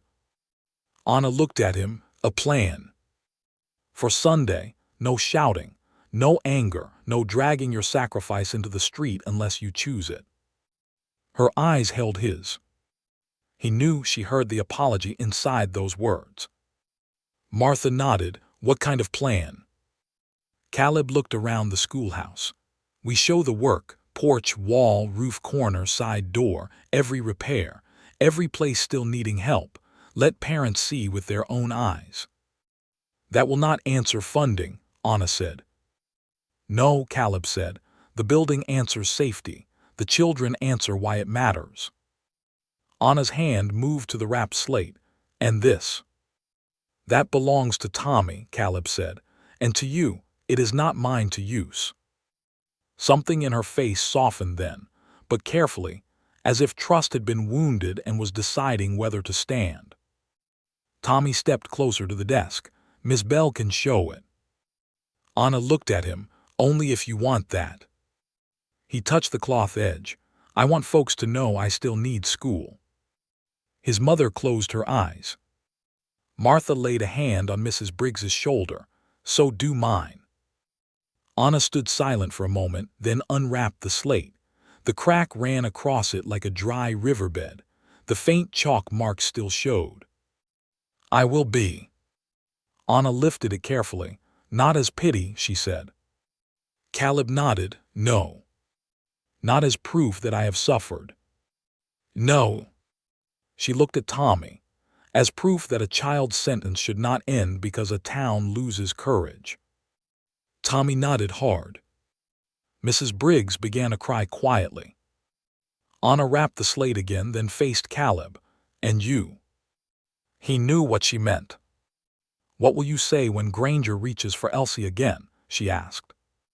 The name made the room draw still. Caleb looked toward the second-row desk, where his sister's initials were carved beneath the wood. He could not see them from where he stood, but he knew they were there. "I will say she learned here," he answered. "I will say I forgot that part because grief made me remember only the flood. And I will say no child should lose a place like this, because one man knows how to frighten grieving people." Anna's eyes shone. This time she did not look away. Martha exhaled slowly. "Then we need witnesses." "No new witnesses," Anna said at once.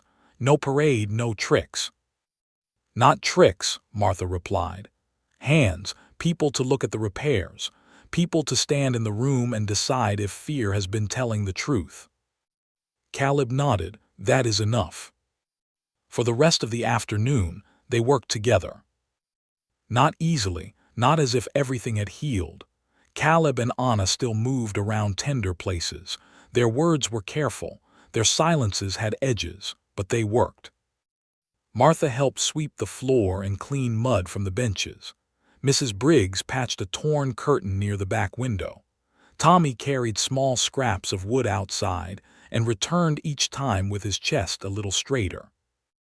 Anna wrote a list of repairs on the blackboard. Porch step secured. Back wall sealed. East roof board replaced. Side door repaired.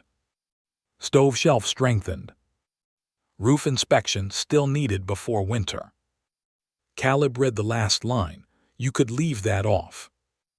Anna set down the chalk. No. He gave one small nod. Good. She looked at him. You mean that? I do. Even if Granger uses it. He uses whatever people hide. Give him less shadow. Anna studied him for a moment, then picked up the chalk again and underlined the last line. By evening the schoolhouse looked different, not perfect, not finished, but honest. The patched boards showed, the cracks were named, the repairs stood in plain sight. Caleb stepped onto the porch as the sun dropped behind the church roof. Anna followed, holding Tommy's broken slate wrapped beneath one arm. The town road lay muddy and quiet before them. For the first time in days, she stood close enough that their sleeves almost touched. You listened, she said. Caleb looked at the schoolyard. Late. But not never. He turned toward her. The words from days ago moved between them again. Then borrow some. I don't know if I have enough courage for Sunday, he said. Anna's voice was soft. Neither do I. That surprised him. She looked toward the darkening town. But maybe we do not need to have enough before we begin. Maybe we only need to stop standing alone. The church bell gave a faint sound in the wind. Caleb looked down at her hand near the slate. He did not reach for it, not yet, but he stayed beside her as the cold settled over Red Willow Crossing. Across the street, Elias Granger watched from behind the general store window. And this time when Caleb saw him, he did not feel the old flood rising. He felt the floor beneath his boots. The rain returned before dawn, soft at first, then steady enough to test every honest board in Red Willow Crossing. Anna Bell woke to the sound of it tapping against her small cabin window. For a moment she lay still beneath her quilt and listened. Rain had always sounded peaceful to other people. To her, it sounded like questions. Would the roof hold? Would the parents come? Would Caleb stand when Elias Granger found the sourced place in him and pressed again? She rose before the sky turned gray, pinned her hair by the small mirror, and wrapped her shawl tight around her shoulders. On the table beside the door sat Tommy Briggs's broken slate, wrapped in clean cloth. She had brought it home the night before because she could not bear leaving it alone in the schoolhouse with Granger watching from across the street. Her fingers rested on it. You are not pity, she whispered. Then she picked it up and stepped into the rain. The town was still half asleep when Anna reached the schoolhouse. Mud sucked at the hem of her dress. Water ran from the brim of her bonnet. Across the street, Elias Granger's store was dark, but she knew better than to think he was resting. Men like him did not sleep through chances to win. Caleb was already there. He stood on the porch beneath the overhang, hat dripping, coat dark with rain. A lantern glowed behind him through the schoolhouse window.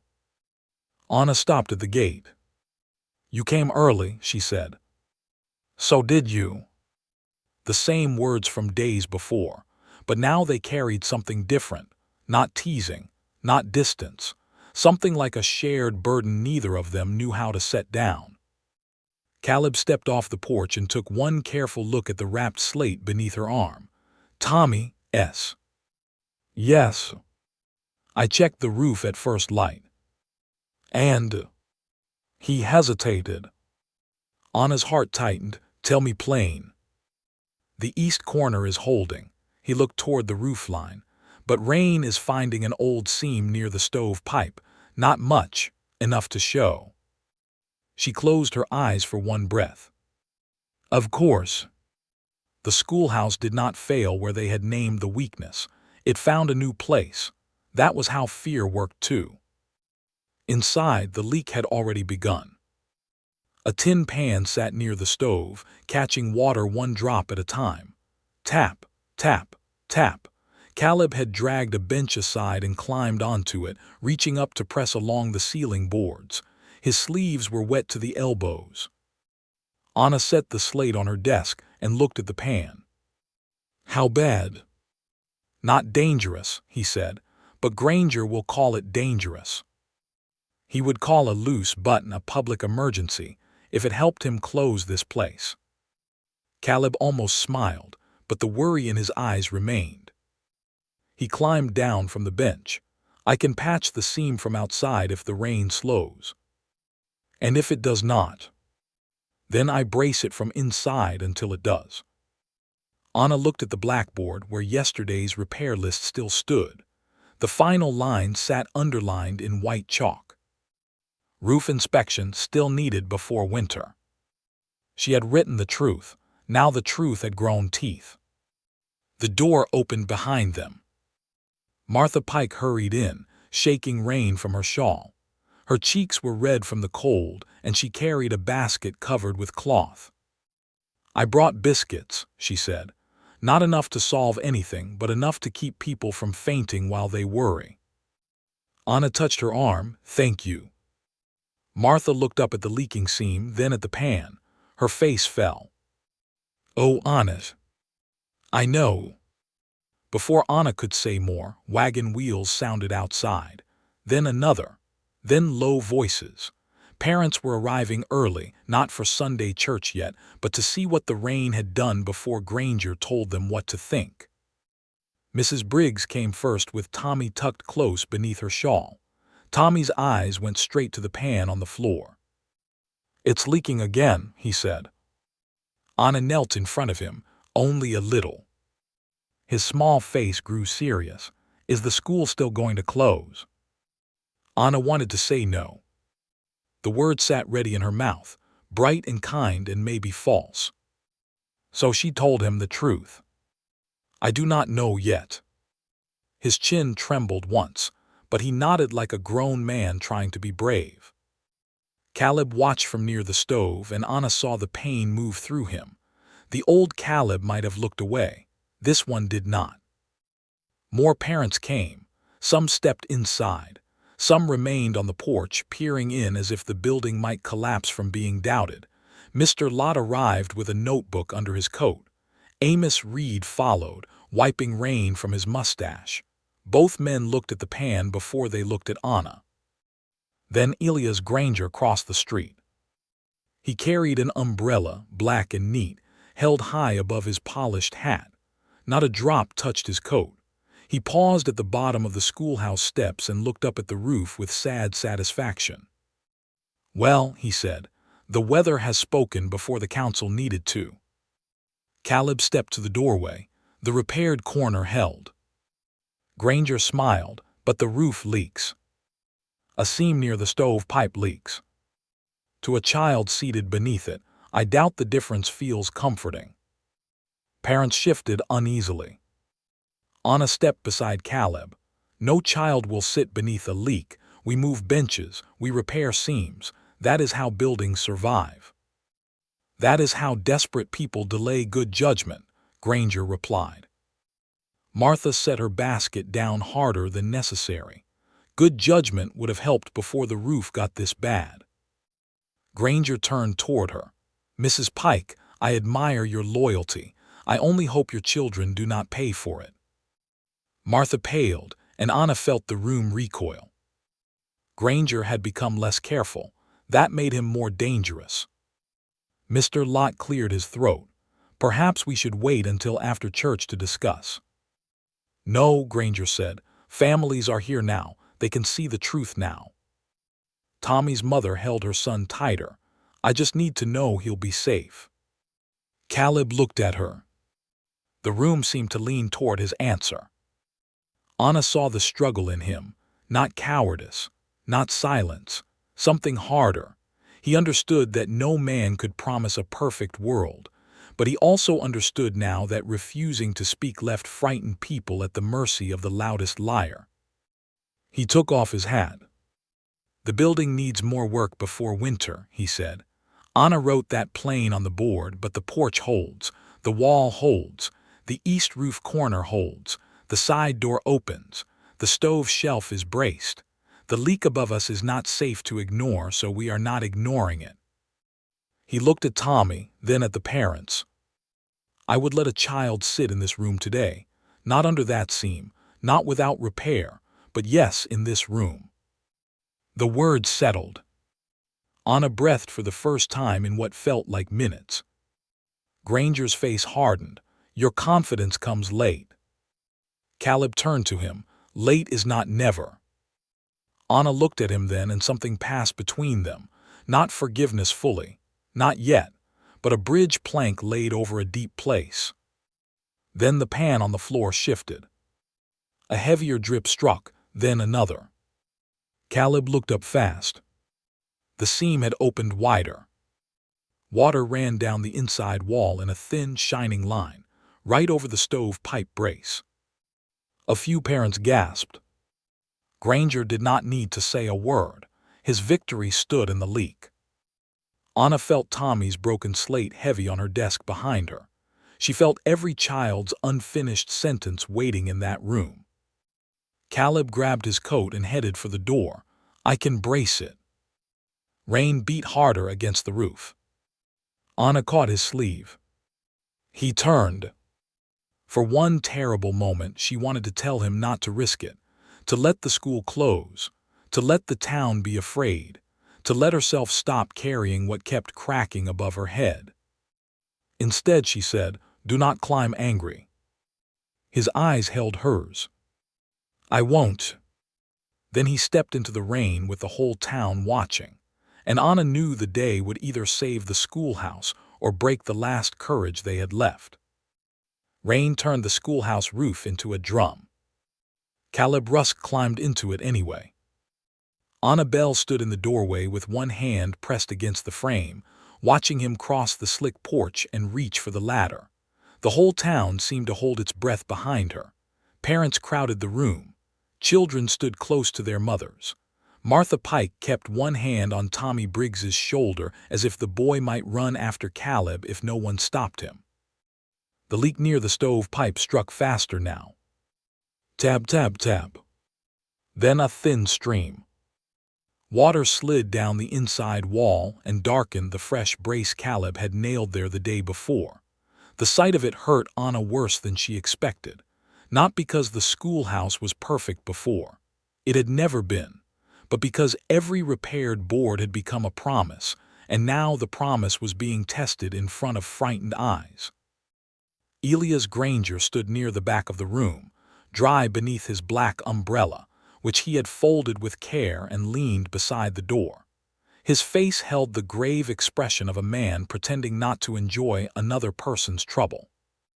"Mr. Rusk should come down," Granger said. "No school is worth a man breaking his neck." Anna did not look at him. You did not think children were worth a roof either. A few parents turned. Granger's mouth tightened.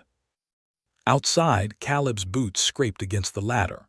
The rain blurred him through the doorway, but Anna saw his shape climb higher, one hand gripping the side rail, the other carrying a short brace board tucked beneath his arm.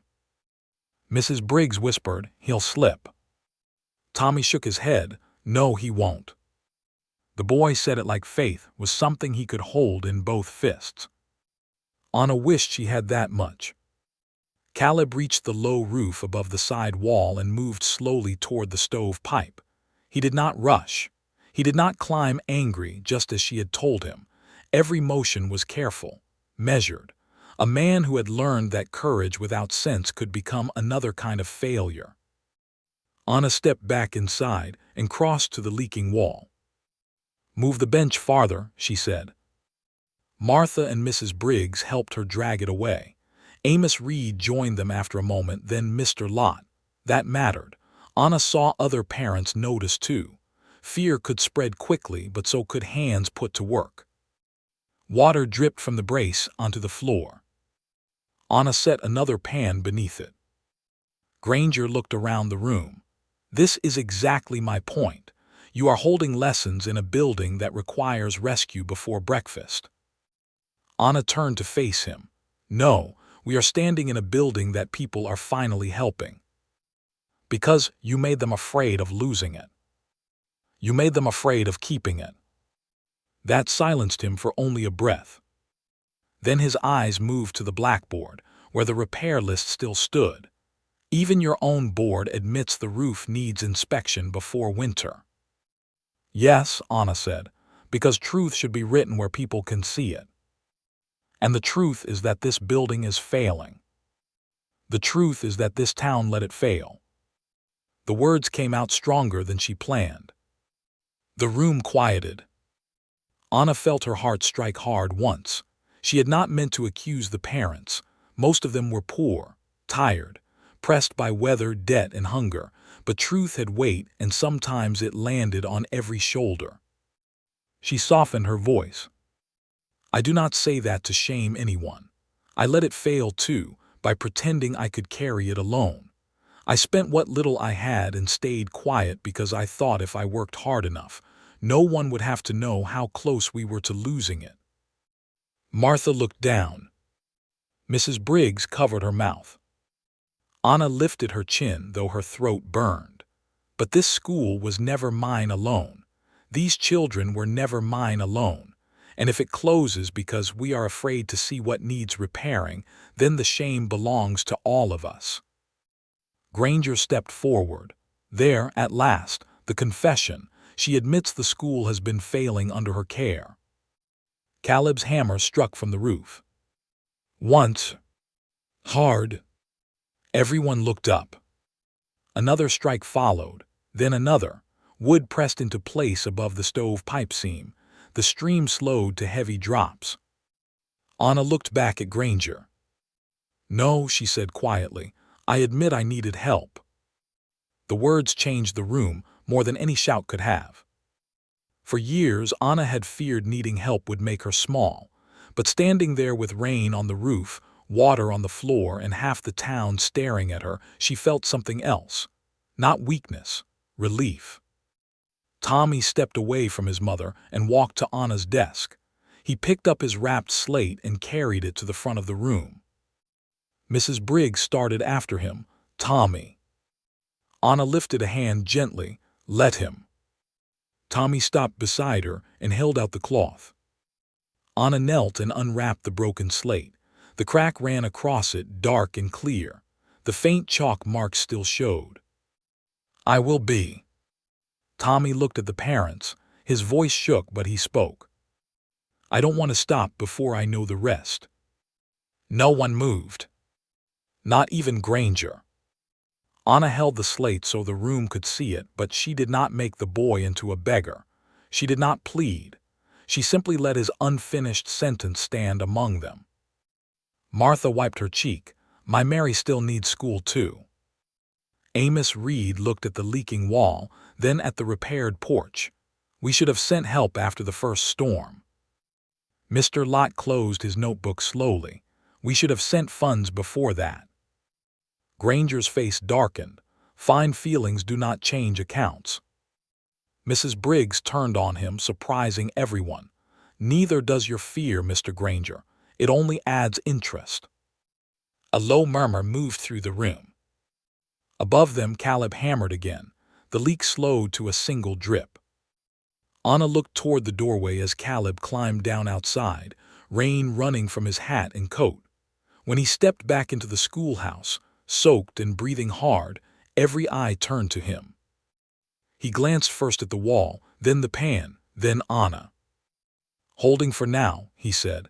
Needs a proper cap when the rain clears.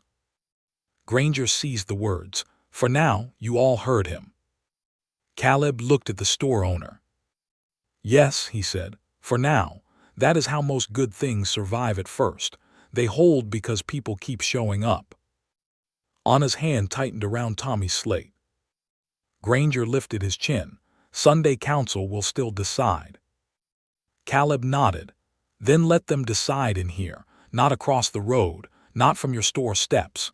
Here, Let every parent see the repairs, the weak places, the work still needed, and the children this room serves." The councilmen exchanged a look. Martha said, "That sounds fair." Mrs. Briggs nodded, "Fairer than whispers." Granger saw the room turning, and for the first time, anger broke through his polished face. "You are fools if you trust him," he said, pointing at Caleb. "Ask him what happened the last time a child depended on his hands." Anna went still. The room froze. Caleb's face paled, but he did not look away. The moment had come. Not at the churchyard, not after service. Here, in the unfinished schoolhouse, with rain dripping into a pan and children watching from beside their mothers. Caleb stepped forward slowly. Anna wanted to protect him from it. But she did not. Some truths had to be carried by the person they belonged to. Caleb looked at the second-row desk, then at Tommy's broken slate in Anna's hands. "My sister's name was Elsie," he said. His voice was rough but steady. "She learned in this room." Caleb Rusk's voice carried through the unfinished schoolhouse like a hand laid gently on a wound. "My sister's name was Elsie," he said again, as if saying it once had not been enough to bring her fully into the room. "She learned in this room." No one spoke. Even the rain seemed to soften for a moment, though it still tapped across the roof and slipped down into the pan near the stove. Children pressed close to their mothers. Martha Pike stood with one hand at her throat. Tommy Briggs looked from Caleb to the second-row desk, where Caleb's eyes had settled. Annabelle stood near the front with Tommy's broken slate in her hands. She did not move toward Caleb. She wanted to. Every part of her wanted to cross the floor and stand close enough that he would know he was not alone, but she understood something now. This was not a moment to rescue him from. This was the place where he had to stand. Caleb took one step toward the second row. "She carved her initials under that desk," he said. "I found them this morning." Martha drew in a quiet breath. Caleb's face looked pale beneath the rainwater dripping from his hat brim, but his voice did not break. "For years when I thought of Elsie, I remembered only the flood, brown water, broken branches, her hand in mine, then gone." He swallowed and the room waited with him. "I made her whole life into the moment I lost her." Elias Granger shifted near the back wall. "This is sad, Rusk, but it does not answer the matter." Caleb turned to him. "It answers more than you want it to." Granger's mouth tightened. Caleb faced the parents again. "Granger used her name without saying it. He used my shame because he knew I carried it. He wanted me silent, and for a while it worked." His eyes moved to Anna.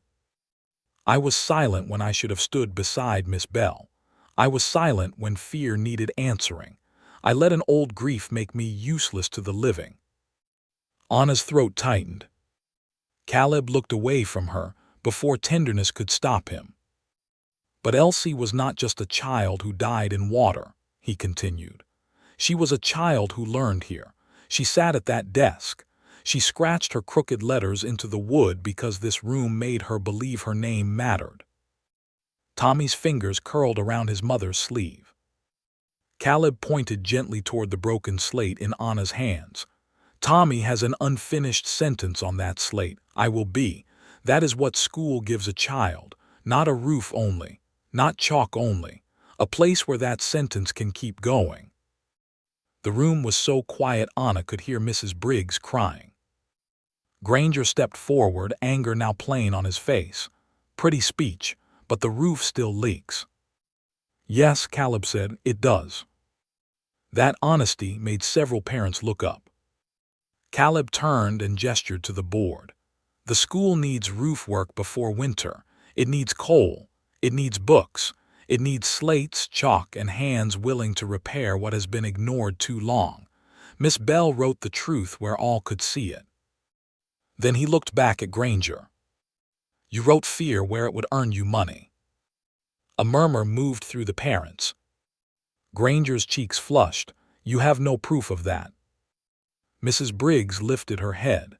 He told me if Tommy went east, the travel cost could go on store credit. Martha Pike stepped forward. Her voice trembled, but she did not stop. He told me my debt would be remembered if I spoke against his plan. Amos Reed turned sharply toward Granger. You said that. Granger's jaw hardened. I reminded Mrs. Pike of her account. You threatened a widow over flour and lamp oil, Anna said. Granger faced her. And you hid the state of this school from the town. No, Anna said, and this time her voice did not tremble. I hid how alone I was. The word struck the room harder than accusation. Anna lifted Tommy's broken slate. I thought if I worked quietly, if I cut paper smaller, bought coal when I could, mended books, carried water, and smiled through every leak, then no one would have to see how close this place was to failing. She looked at the parents, not with blame but with grief. But a school cannot be saved by one tired woman pretending she is not tired. Martha wiped both cheeks now. Anna continued. I was wrong to carry it alone. Caleb was wrong to stand silent when fear rose. The council was wrong to let the roof rot because no one wanted another expense. And Mr. Granger was wrong to turn our neglect into profit. Granger's voice cut through the room. Enough. No, Caleb said, not enough. He walked to the front and stood beside Anna. Not ahead of her. Beside her. The simple act seemed to change the shape of the room. Anna felt him there, wet from the rain, tired from work, wounded by memory but steady at last. Caleb looked at the councilmen. You came to decide if this school should close, decide in truth, walk the room, test the porch, look at the roof, read the board, ask what it costs to repair it, then ask what it costs if children like Tommy stop at I will be and never finish. Mr. Lott looked down at his notebook. Amos Reed stepped toward the repaired wall and pressed his hand against the brace. It held. He crossed to the side door and opened it. It moved cleanly. Martha led two mothers to the porch step, and they tested it one by one. It did not bend. The pan near the stove caught another slow drip. No one pretended the leak was gone. But no one pretended the school was hopeless either. Granger watched the room move without his permission, and the control he loved began slipping from his face. This is madness, he said. You are letting sentiment guide public judgment. Reverend Hale, who had stood quietly near the doorway, finally spoke. No, Mr. Granger, I believe judgment has been guided by your ledger long enough. The room turned. The Reverend stepped inside, rein on his shoulders. Church can wait, children cannot always wait. Mr. Lott closed his notebook. I move that the school remain open in the safe portion of the room while repairs continue. Amos Reed nodded, and that town funds be gathered openly, not through store credit. Martha lifted her chin. I can sew curtains and patch coats for a school supper. Mrs. Briggs said, I can bake. Another father spoke from the door. I can help with the roof cap when rain clears. One by one hands rose, not many at first, then more. Anna pressed the broken slate against her chest. Granger looked around, furious. You will regret this when bills come due. Caleb faced him. No, you will regret teaching this town how much power you had over scared people. The store owner grabbed his umbrella and moved toward the door. At the threshold, he stopped and looked back at Anna. Your school will still need money. Anna met his eyes. Then we will raise it without selling the children's future to you. Granger stepped into the rain and crossed the street alone. No one followed. For a long moment, the schoolhouse held only the sound of weather, quiet crying and slow breathing. Then Tommy Briggs stepped forward. He looked at Anna, then at Caleb. Can I finish my sentence now? Anna knelt before him. Yes, Tommy. She placed the broken slate on her desk, and handed him a pencil and paper. The boy bent over the page. His small hand moved slowly, carefully, every letter chosen like a nail set straight. When he finished, Anna read the words through tears she no longer tried to hide. "I will be brave." Caleb looked at the sentence, then at Anna. In front of the whole town, with rain still leaking through the roof and the future still unfinished, he said quietly, "So will I." Anna's hand found his. Not hidden. Not rushed. Just steady. And this time, when everyone saw, Caleb did not let go. The morning after the rain, Red Willow Crossing did not look saved. It looked tired. Mud still filled the wagon ruts. Water still dripped from the church roof.